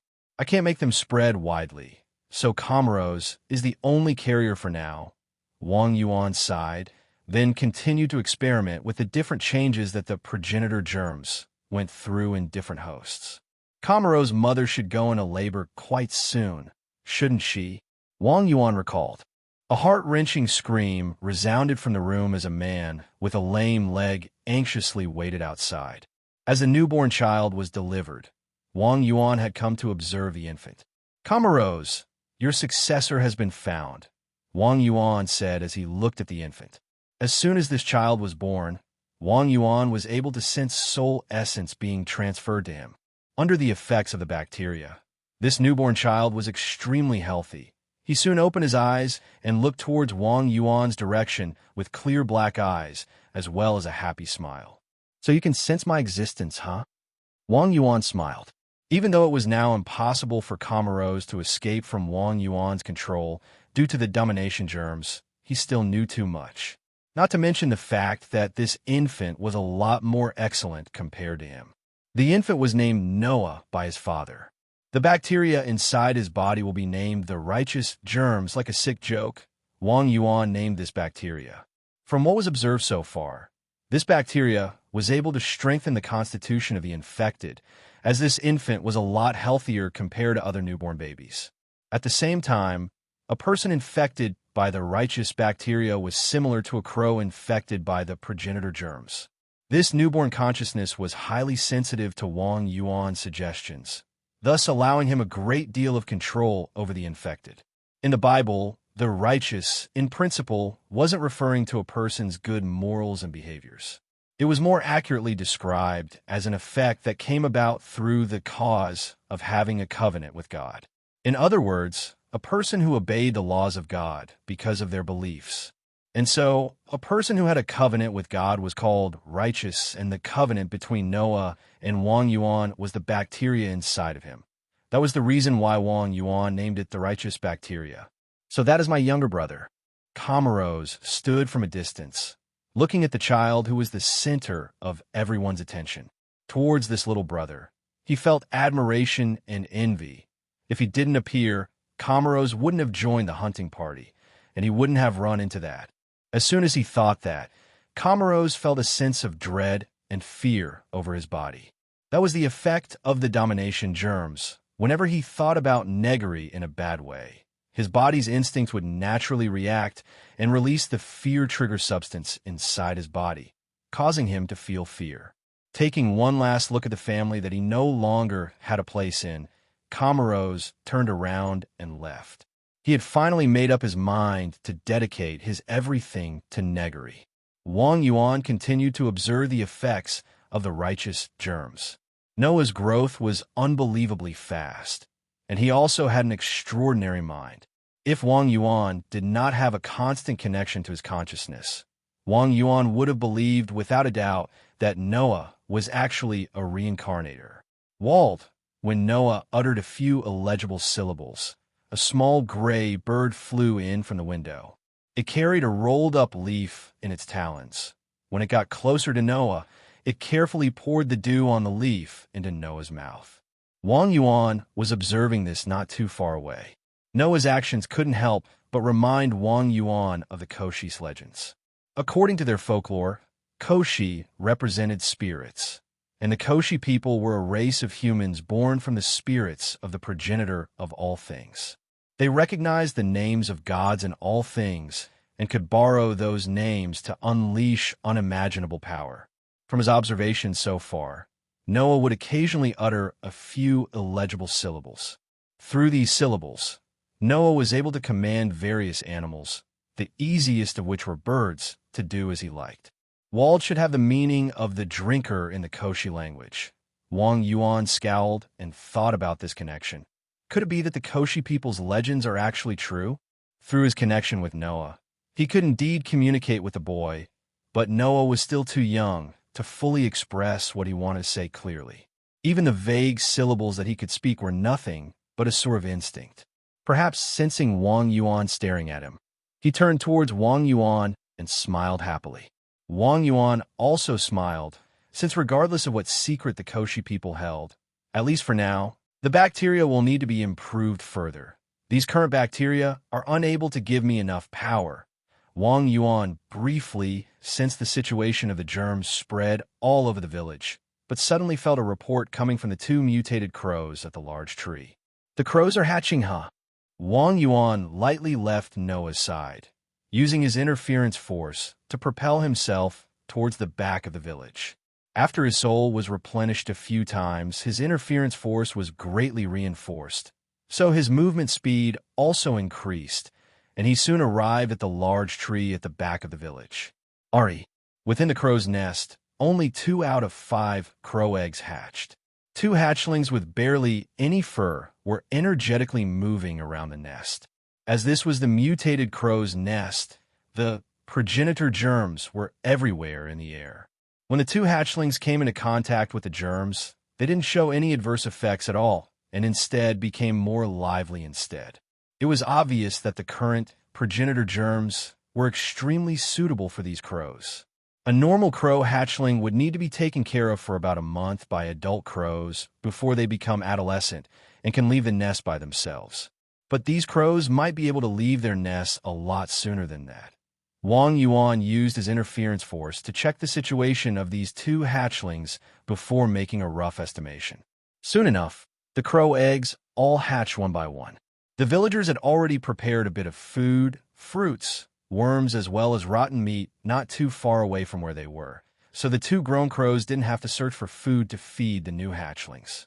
After all 5 eggs had hatched, no signs of any disease or adverse reactions to living in a bacteria-filled environment appeared at all. The only side effect was that the birds were a lot more prone to being hungry. A satisfactory situation. Of course, I can't rule out the possibility of them mutating again after they grow up.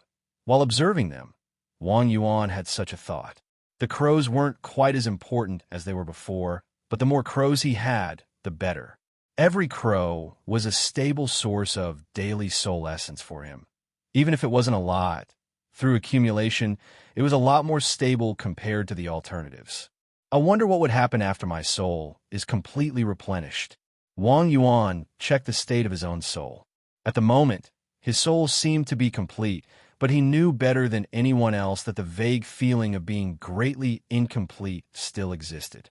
His own instincts were constantly telling him to absorb more soul essence and make up for his shortcomings. In fact, while infecting pregnant women, Wang Yuan had an impulse to throw himself straight into their bellies. Because at that time, he could faintly tell that he would immediately be complete again if he did that, and would once again reincarnate as a human. But the impulse was forcibly held back by Wang Yuan. First of all, he couldn't guarantee that after reincarnating as a human, he would retain his memories. Secondly, even if he could retain his memories, Wang Yuan wasn't too fond of the idea of being human again. Right now, he could still become stronger through absorbing soul essence, but he would easily fall into danger by becoming human, possibly dying once again. At that time, there were no guarantees that he would turn into a remnant soul again. 2 days later, the hatchlings had grown a lot bigger, now begging and waiting for food in high spirits. The new hunting party had also just returned from their second expedition, this time bringing back about 7 to 8 crows. Comoros was standing below the shade of a large tree. As he saw the tied-up crows, his eyes went cold and pointed at a crow that lost one of its wings. These crows have yet to become servants to my master, but that is no reason for you to wound it this way. Which one of you wounded it? Step out. Comoros' gaze swept through the members of this new hunting party. Unless you intend to anger the Great Negary. One of the hunters glanced around nervously before stepping forward, slightly trembling. Comoros knew this person well, as he was an old playmate of his. But now the only thing in this playmate's eyes as he looked at Comoros was fear. Looking at his old playmate's fearful demeanor, Comoros steeled himself for what he was about to do. Wounding the crow was nothing but an excuse, and the reason why such an excuse had to be made in the first place was due to Negary's order asking for a sacrifice.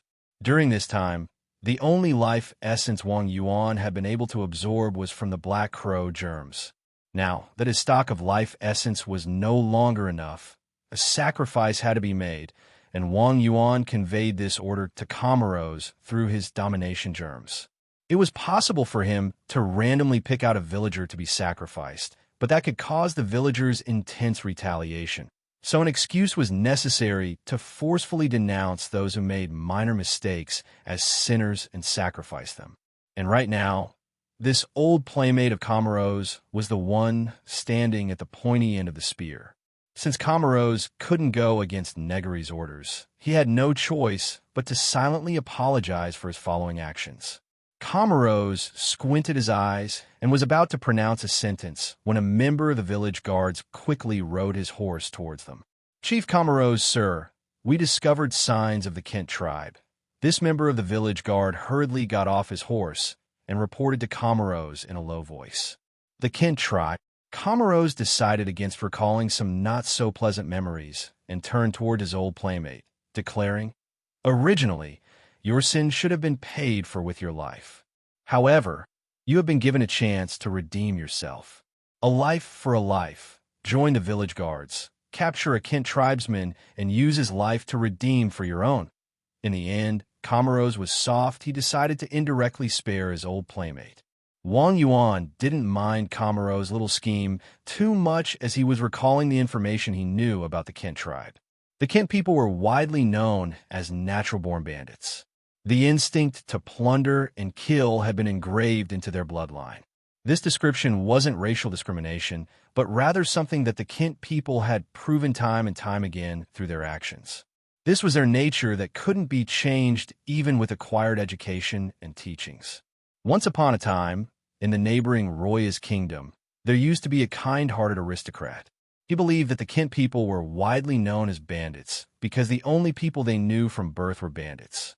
The only thing that they learned from were skills to plunder and steal, so the only thing they could naturally become was a bandit. He reasoned that if a Kent tribesman could be brought to and educated by a normal family, they would naturally grow up to be a normal person. During an excursion, he stopped a group of adventurers from killing an infant girl who was just born within the group of Kent tribe bandits that they had just wiped out. He declared that children were innocent and adopted the infant girl in front of the adventurers' completely flabbergasted faces. That aristocratic scholar never told the girl about her heritage as a Kent person. From a very young age, she was taught etiquette and education like any other aristocratic girl. At the same time, meticulously regulated her behaviors, treating her like his real daughter. On her 15th birthday, she would have inherited that aristocrat's peerage, if not for the fact that she was accused, with undeniable evidence, that ever since she was 12, she had been poisoning the aristocrat with a chronic poison. She would have been called a viscountess, and not her current title of Great Robber, aka Elissa, at 12 years old. When IKA had never even touched the cruel knowledge of the Kent tribe, after she accidentally learnt of the chronic poison.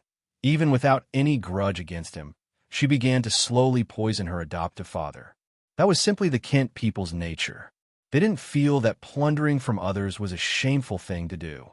In fact, they craved it like addicts, frequently moving out to steal and rob others, even without needing to, just to enjoy the pleasure it brought them. Of course, even if the Kent people's nature was to rob and steal, they weren't idiots.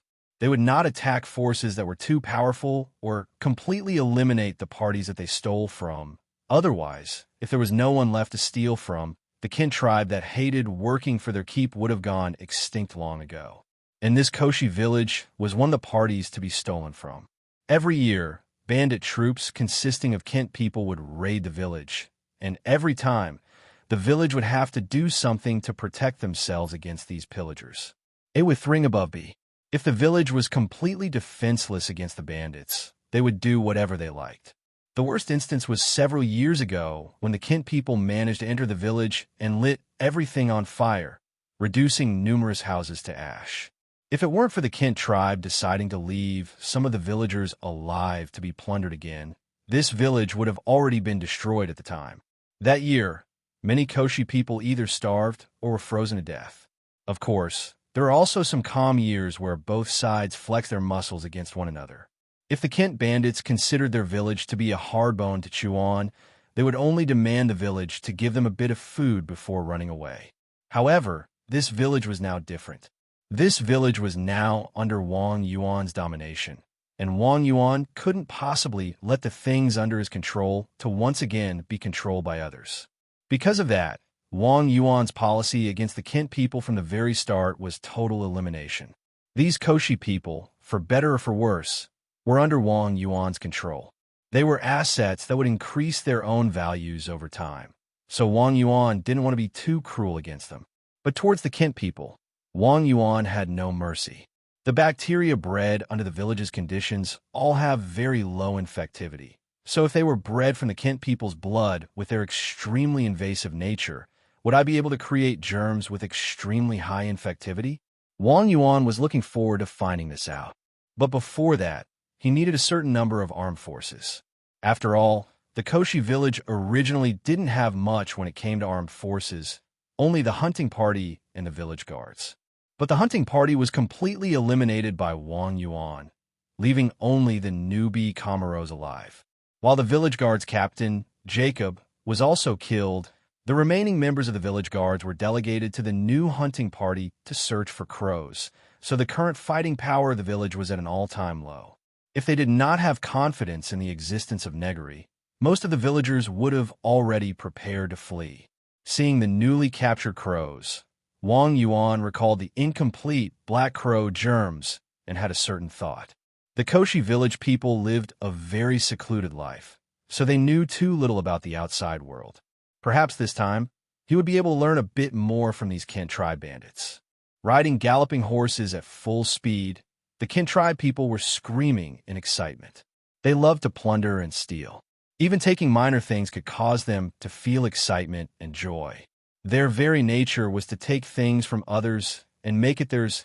Satisfying this nature for them was exactly like satisfying a certain other human nature. It brought them ecstasy. Scheming or violence, anything would work all the same. The word steal itself had been engraved deeply into their bones. The Koshi guards had already noticed the approaching Kent tribe from afar and immediately sent people back to the village while putting up traps on the path, trying to resist these Kent tribe bandits. But their resistance was honestly too weak. A large part of their forces had already been forcefully delegated to the hunting party to look for crows. The bandits roared in excitement and joy. They didn't mind bullying the weak. In fact, that would only make them feel even more eager. Only intense retaliation and resistance would rouse their sense of respect and make them choose to hold back when they steal from someone. The current Koshi people didn't have the ability to resist, so their robbers' blood was practically boiling from the thrill. If they were allowed to freely attack the village as they did a few years ago, the catastrophe of the village being burnt to ashes would most likely repeat itself. The Kent tribe people chased after the fleeing village guards in their frenzy. While shooting at them with arrows, they nimbly avoided the practically useless traps and laughed at the powerful, fleeing Koshi people. Last year, the Koshi people had used these traps and various other methods to retaliate and stop these Kent tribe people from going too far. Of course, at the time, the Koshi people's village guard were more like a group of caretakers for bears or servants that served a tyrant. Against the Kent tribe's attack, they didn't have the choice to not retaliate, because doing that would only cause the bandit blood of the Kent to boil more intensely. At the same time, they couldn't retaliate too much, because if they really caused the Kent bandits too many casualties and angered the Kent people, they would ignore the principle of long-term preservation. Quite a few villages had already been destroyed by the Kent people out of anger and revenge because they managed to kill 1 or 2 Kent bandits. This was similar to having a girlfriend. If you treated her too well, she was going to act spoiled. If you treated her badly, she was going to act even more spoiled. In the end, the core of the problem was because you were the weaker party in the relationship. It was because there existed a weaker party that the relationship simply could not be completely balanced. And so anything you do could be the wrong thing to do. That was just how love worked. And that was exactly how the Koshi people were in front of the Kent tribe. It was because they were weak that they had no choice but to try and resist the Kent tribe, while trying at the same time not to overdo it. Standing afar, Wang Yuan glanced at the fleeing Koshi village guards and thought of a saying that he heard somewhere a long time ago. Only the weak needed to think of the big picture, because they couldn't handle the consequences of the status quo being broken. At the same time, those truly strong had never been worried about the bigger picture, because they themselves were the bigger picture. The previous Kent tribe people were the bigger picture, so they didn't need to pay too much attention about whether or not killing the Koshi people that way would be unreasonable, or whether they could survive if their food was stolen, or whether they could endure seeing their daughters and wives being harassed in front of their faces. All unfavorable conditions in the world are brought about by the party in question not having enough power, Wang Yuan slowly declared. If he were strong before, he would be able to notice the hole within the system's fraudulent act and remain in his original world as the protagonist. If the Koshi people were powerful enough, the Kent tribe wouldn't have even considered visiting their village, just like how this small group of Kent tribe bandits had never considered robbing the Intercam kingdom. And now, we are the more powerful party in the relationship with the Kent tribe. That is why they're the side that is dominated. Wang Yuan glanced at the approaching Kent bandits and gave his order. Kamaro's expression changed slightly and turned around to look at a group of anxious Koshi villagers. They each held a jar wrapped tightly in cloths in their arms, looking a bit puzzled and overwhelmed. Kamaro's playmate, who was branded a sinner, was also among them. The jar in your chest contains the curse of the Great Negary. As soon as anyone is infected by that, they will contract the plague and die. As long as you fling them towards the Kent tribe people, you should be able to draw most of their attention, Kamaro's explained. After that, the only thing you need to do is capture as many uncursed Kent tribe people as possible. They will become our sacrifices for Negary. The more you capture, the more rewards you shall receive. Especially you. If you cannot capture a sacrifice, then you can only become a sacrifice yourself, Kamaro's told his old playmate. This was his final act of kindness. If this playmate still couldn't take this opportunity, he only had himself to blame. Go! Hearing Kamaro's order, the group of 7 to 8 people each ran towards the Kent tribe, each with a jar in front of their chest. The village guard members were frantically running away on their horse, occasionally dodging the arrows that came at them. They didn't dare to stop even for a little bit, because the moment they did, they would easily be cut down by the Kent bandits on their pursuit or killed by an arrow that came from somewhere behind their back. The order they received was to lure the enemies to this area. They were told that there would be reinforcements waiting for them. Right now, about 20 Kent bandits were chasing after them, each armed with a horse, a long blade, as well as bow and arrows. Kaka, I'm going to shoot your butts off. Running away so slowly. Are you trying to dedicate your butt to me? One of the Kent bandits laughed. The bow of his hand shot out an arrow without hesitation and hit someone's leg. He was then disoriented from the pain and fell from his horse. The man tried to call for help, but none of his companions stopped to pull him up. Seeing the Kent bandits getting closer and closer, he tried to crawl forward. But how could a wounded person escape the Kent people? These bandits quickly caught up to this Koshi person. They decided to stop pursuing them for now, as the Koshi people seemed to have given up on fighting back this year. Their lack of resistance made the bandits not feel the need to hurry up. RNOES. The wounded man was still crawling forward. His desire to live was intense. But if a desire could be fulfilled merely by being intense enough, this world wouldn't be so sorrowful.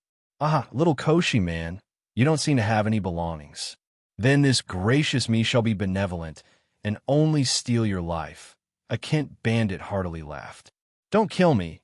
Please don't kill me. The Koshi man continued to crawl forward with snot and tears running down his face, like a little worm whose only wish was to continue living. We don't need to ask for an ant's permission. The Kent bandit excitedly raised his blade, lopped off the man's head, and urged his horse to continue galloping towards the village. The Kent horses once again galloped forward, but this time, a captured Koshi person was being dragged along on the ground behind them. The captured Koshi person was screaming desperately, but would go quiet soon since there was no such thing as a road in this place. The thing that people called roads were still dirt paths cleared of trees and rocks. Anyone being dragged behind a horse on this was most likely going to die, no matter what. At this point, the group of village guards who carried the jars containing Negary's curse had silently approached them. There were a total of 28 Kent tribe bandits. Each of them were burly, powerful men. After all, the only thing they learned from birth was how to plunder and rob other people. And when it came to robbing things, strength was the most important factor. There were only 8 Koshi people in this little team, so if they charged the Kent head-on, that would be just suicide. Even if they were carrying Negary's curse, they didn't want to openly step out to face the Kent bandits. This was natural, as the Kent people's strength had been proven year after year, while Negary's power had only been shown very briefly by him summoning a group of rats that bit the village chief to death. The fact that these people were even willing to step out at all was thanks to a combination of Kamaro's brainwashing and persuasion ever since he took over. Is this really going to be useful? Sun was hiding inside a nearby bush, glancing down at the normal-looking sealed jar in his hands, doubtful about how it would kill a large number of Kent people. As the only son of the elf family, just like Kamaro's, he originally didn't want to join the hunting party. But because of Negary's appearance, the previous hunting party couldn't bring any prey back to the village, and the village's harvests were a bit lacking this year due to various reasons. So if he didn't join the hunting party, he could only starve. Because of that, Sun decided to join the new hunting party and find new messengers for the Great Negary. Every crow he caught would be rewarded handsomely, and this was a lot safer than going deep into the wilderness and hunting large beasts to bring back his food. However, because of his inexperience, Sen's method of catching the crows was a bit rough, causing one of the crow's wings to be clipped. At the time, he didn't think too much of it, but turns out that was a huge mistake that he had made. Kamaro's cold gaze at the time caused him to almost pee his pants. After all, Kamaro's had now offered his forehead to Negary. His everything now belonged to Negary, so his icy gaze also represented Negary's watchful gaze. For his own life, he had no choice but to join the ambush with the other village guards, capture a Kent person to bring back as a sacrifice to Negary, and redeem himself. In actuality, he wasn't at all confident about the success of what he was about to do. But in Sen's mind, between being offered as a sacrifice for Negary and dying while fighting the Kent bandits, he would rather choose the latter, because that sounded like a more heroic death. Are they here? Listening to the sound of the horse's gallops, Sun held the jar tightly in his chest. As soon as the galloping were close enough, he trembled slightly, exchanged glances with the other village guards, and threw the jar with all his strength. Little Koshi rats, are you trying to ambush us? This group of Kent bandits arrogantly laughed, not at all concerned with the jars that were thrown towards them. After all, these Koshi rats wouldn't actually dare to harm them. The hundreds of Kent tribesmen that had their backs were the source of their confidence. However, this time, it didn't quite go as the Kent bandits expected. When the jars were broken around where their horses stood, a large amount of black liquid splashed on their bodies, filling the air around with an incredible stench. This stench was so sudden that the Kent people who were originally taking aim missed their shots, while the Koshi person being dragged behind them was practically soaked in the black sealed liquid. Wang Yuan's field of cognition wasn't very sensitive to smell, so he was standing quite near when the splash happened, observing as the liquid was scattered and calmly began his record. Black crow germs, the first large-scale Kent people infection experiment commences. At the same time, horse infectivity experimentation can also be conducted.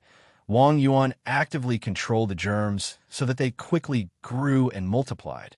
The black liquid in those jars were the catalyst for the black crow germs. The black crow germs would infect the Kent people's bodies through the smell alone. Before the Kent people who were splashed with this stinky substance could even become furious, one of them had already let out a pained cry. The Koshi person who was being dragged behind by the horse was completely soaked by the black liquid and became deformed before anyone else. His originally dying body was able to break the rope around his neck. His skin also became abnormally black and rotten at the same time. He quickly jumped toward the vomiting Kent bandit that was on his horse and bit the Kent person's leg. The infected Koshi person was having his muscle activity triggered by the black crow germs, so the strength of his bite wasn't normal. He immediately ripped off a large chunk of flesh from that Kent person's leg and directly swallowed it down.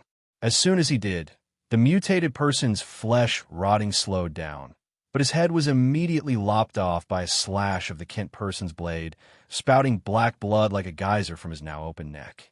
However, even after being beheaded, the mutated man was still vigorous enough to move around. The flesh around where his neck was cut even writhed and morphed, as if trying to regrow another head. Regretfully, in the end, the mutated man couldn't endure it and collapsed. His body quickly rotted away into a puddle of black liquid. Before the bitten Kent bandit could even sigh in relief, he was knocked off by the horse he was riding on and was trampled by the rampaging animal's hooves. The Kent bandit was completely confused, unable to understand why the situation suddenly became like this. But among the foul stench, he suddenly found his horse's smell to be exceptionally alluring, tempting him to take a bite. Compelled by the robbing instinct engraved in the bloodline of the Kent tribe, the trampled Kent person immediately reached his head up and took a large bite from the horse's stomach.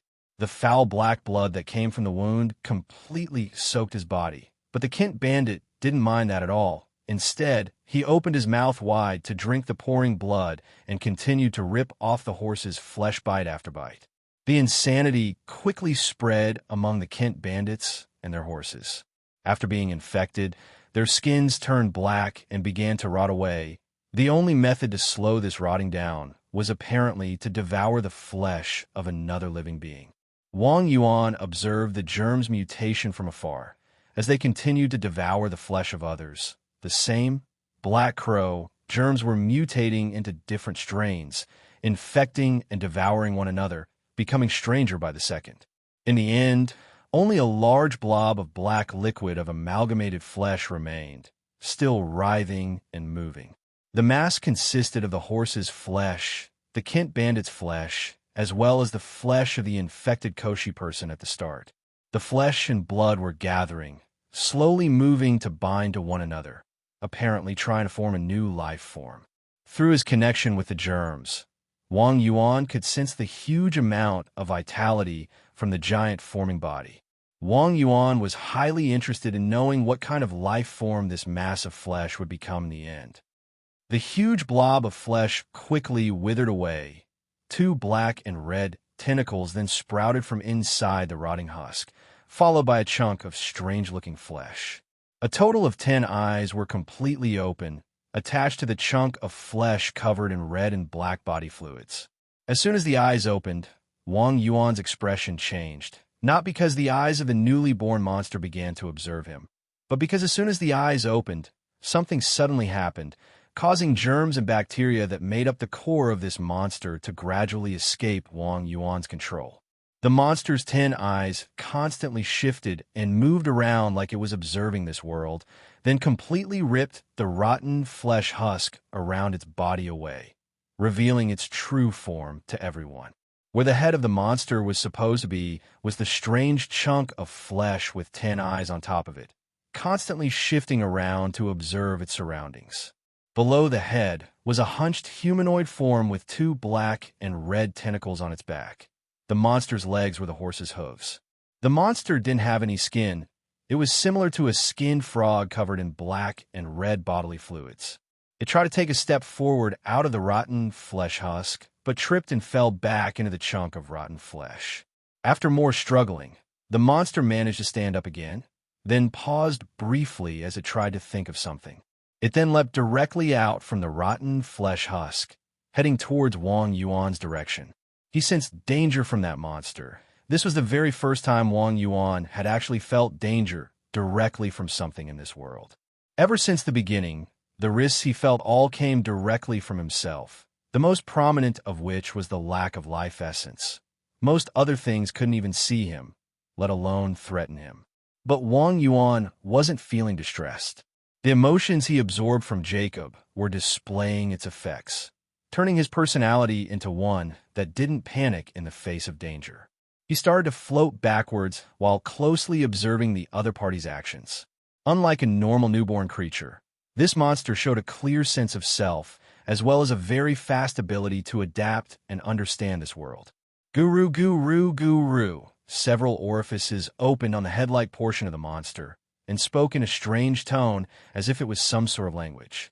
The orifices then changed and made a different kind of sound. Cascacassos? This feeling. Wang Yuan carefully thought about how the germs that made this monster lose control in the first place. This feels a bit similar to having a higher consciousness descending on it. Soul, transmigration? Wang Yuan suddenly recalled this word. If that was the case, the other party's strange actions up to now could be explained. But no matter how you looked at it, this monster wasn't human. It even tried to speak another language, some of which included a bit of the Kent tribe's languages. Unfortunately, it seemed to have only just learned the language, so it was unable to express what it wanted. Does it want to communicate? Wang Yuan analyzed the creature's actions. But before he did anything, after the monster noticed that it couldn't communicate with him, it hurriedly dashed forward. Apparently, it was urgently craving something. I also want to know what you have to say, but regretfully, seems like communication won't be established at this point in time. Wang Yuan could only consider a different method to obtain this information. His interference force spread out and disturbed the creature's steps. Several small critters with rotting skin and flesh also emerged, clearly infected by his bacteria. The main goal this time for him was to experiment with the black crow germs. But as Wang Yuan was becoming more and more cautious, he took the Koshi people's failure to accomplish their task into consideration and infected these small critters around the village. Using his control over the bacteria, as well as the injection of his will through them, he forcefully took control of these small critters. Under the stimulation of the bacteria, the critters jumped straight towards the strange monster and madly ripped its flesh off, while the tentacles behind the monster's back also swung wildly to grab the critters, trying to take something out of them. Unfortunately, these critters were infected by Wang Yuan's bacteria so much that their psyche was mostly broken. Even Wang Yuan himself didn't think he would get much use out of them in that state. Sure enough, the monster angrily threw the critters away before stopping in place, glaring at Wang Yuan with all 10 eyes, as if it wanted to engrave Wang Yuan's appearance into its mind. The monster's body then quickly collapsed. A large amount of life essence and a strand of soul essence began to pour out from the body. After a bit of thought, Wang Yuan continued to wait.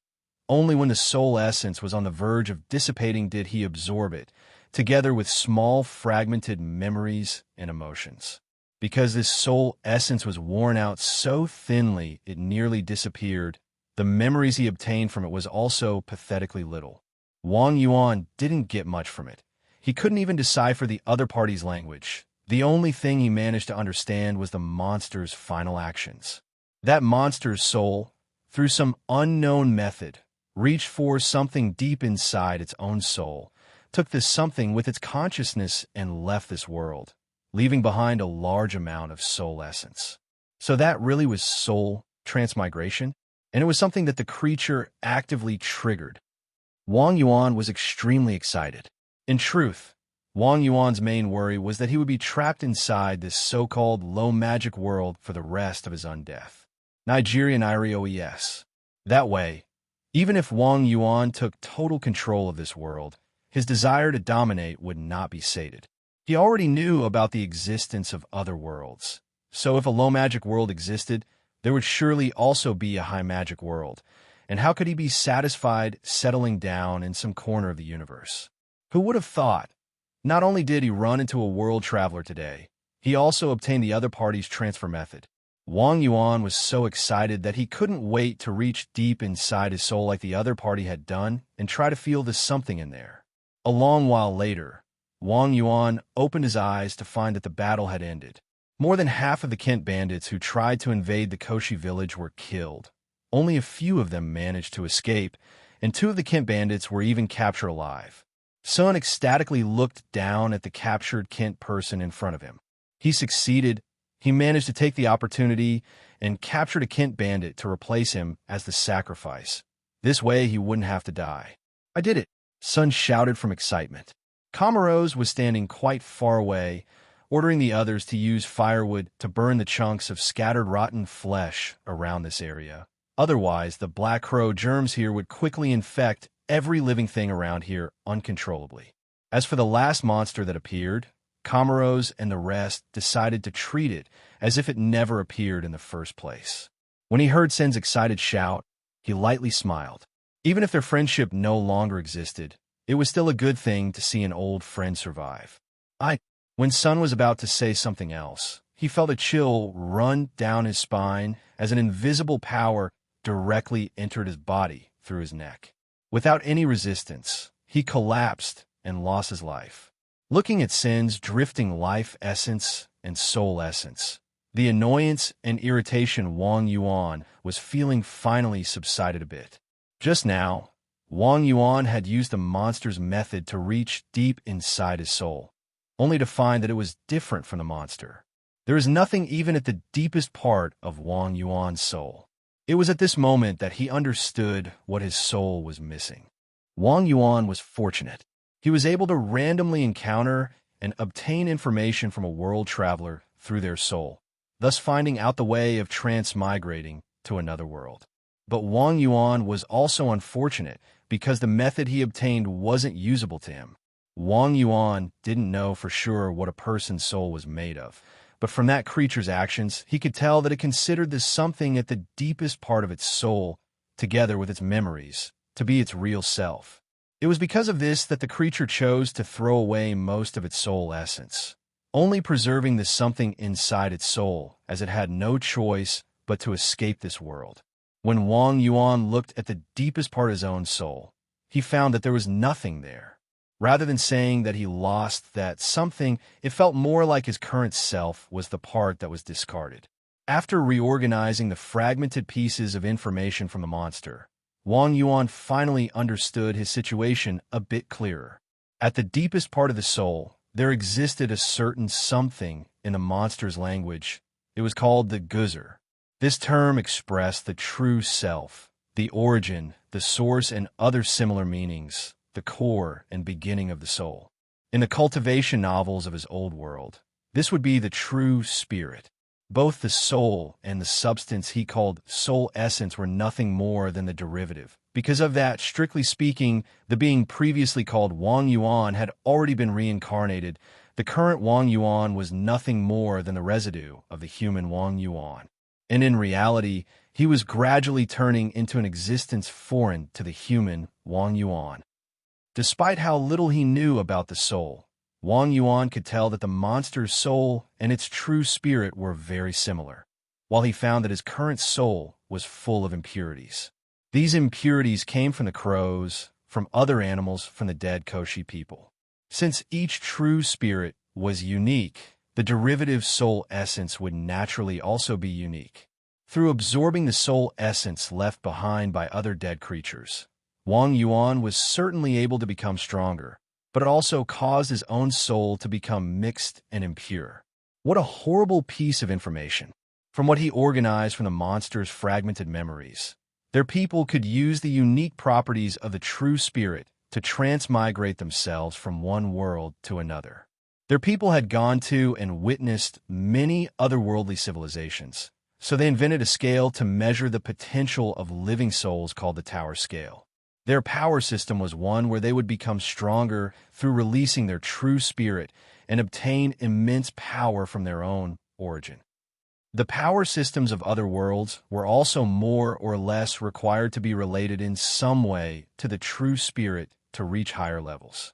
The higher a living being scored on the Tower Scale, the more easily it could release its true spirit. It was precisely because of its high score on the Tower Scale that the monster obtained the soul transmigration secret and was allowed to travel to other worlds. If Wang Yuan were to go to the monster's home world and was measured on the Tower Scale, the most likely conclusion would be something like this: a remnant soul without guzer, contaminated by large amounts of foreign soul essence. Virus control, tentatively highest level. Cultivation to become fodder recommended. Indeed, if it weren't for the fact that the monster couldn't adapt to the environment of this new world, Wang Yuan's meager strength compared to him was most likely not even enough to be considered fodder.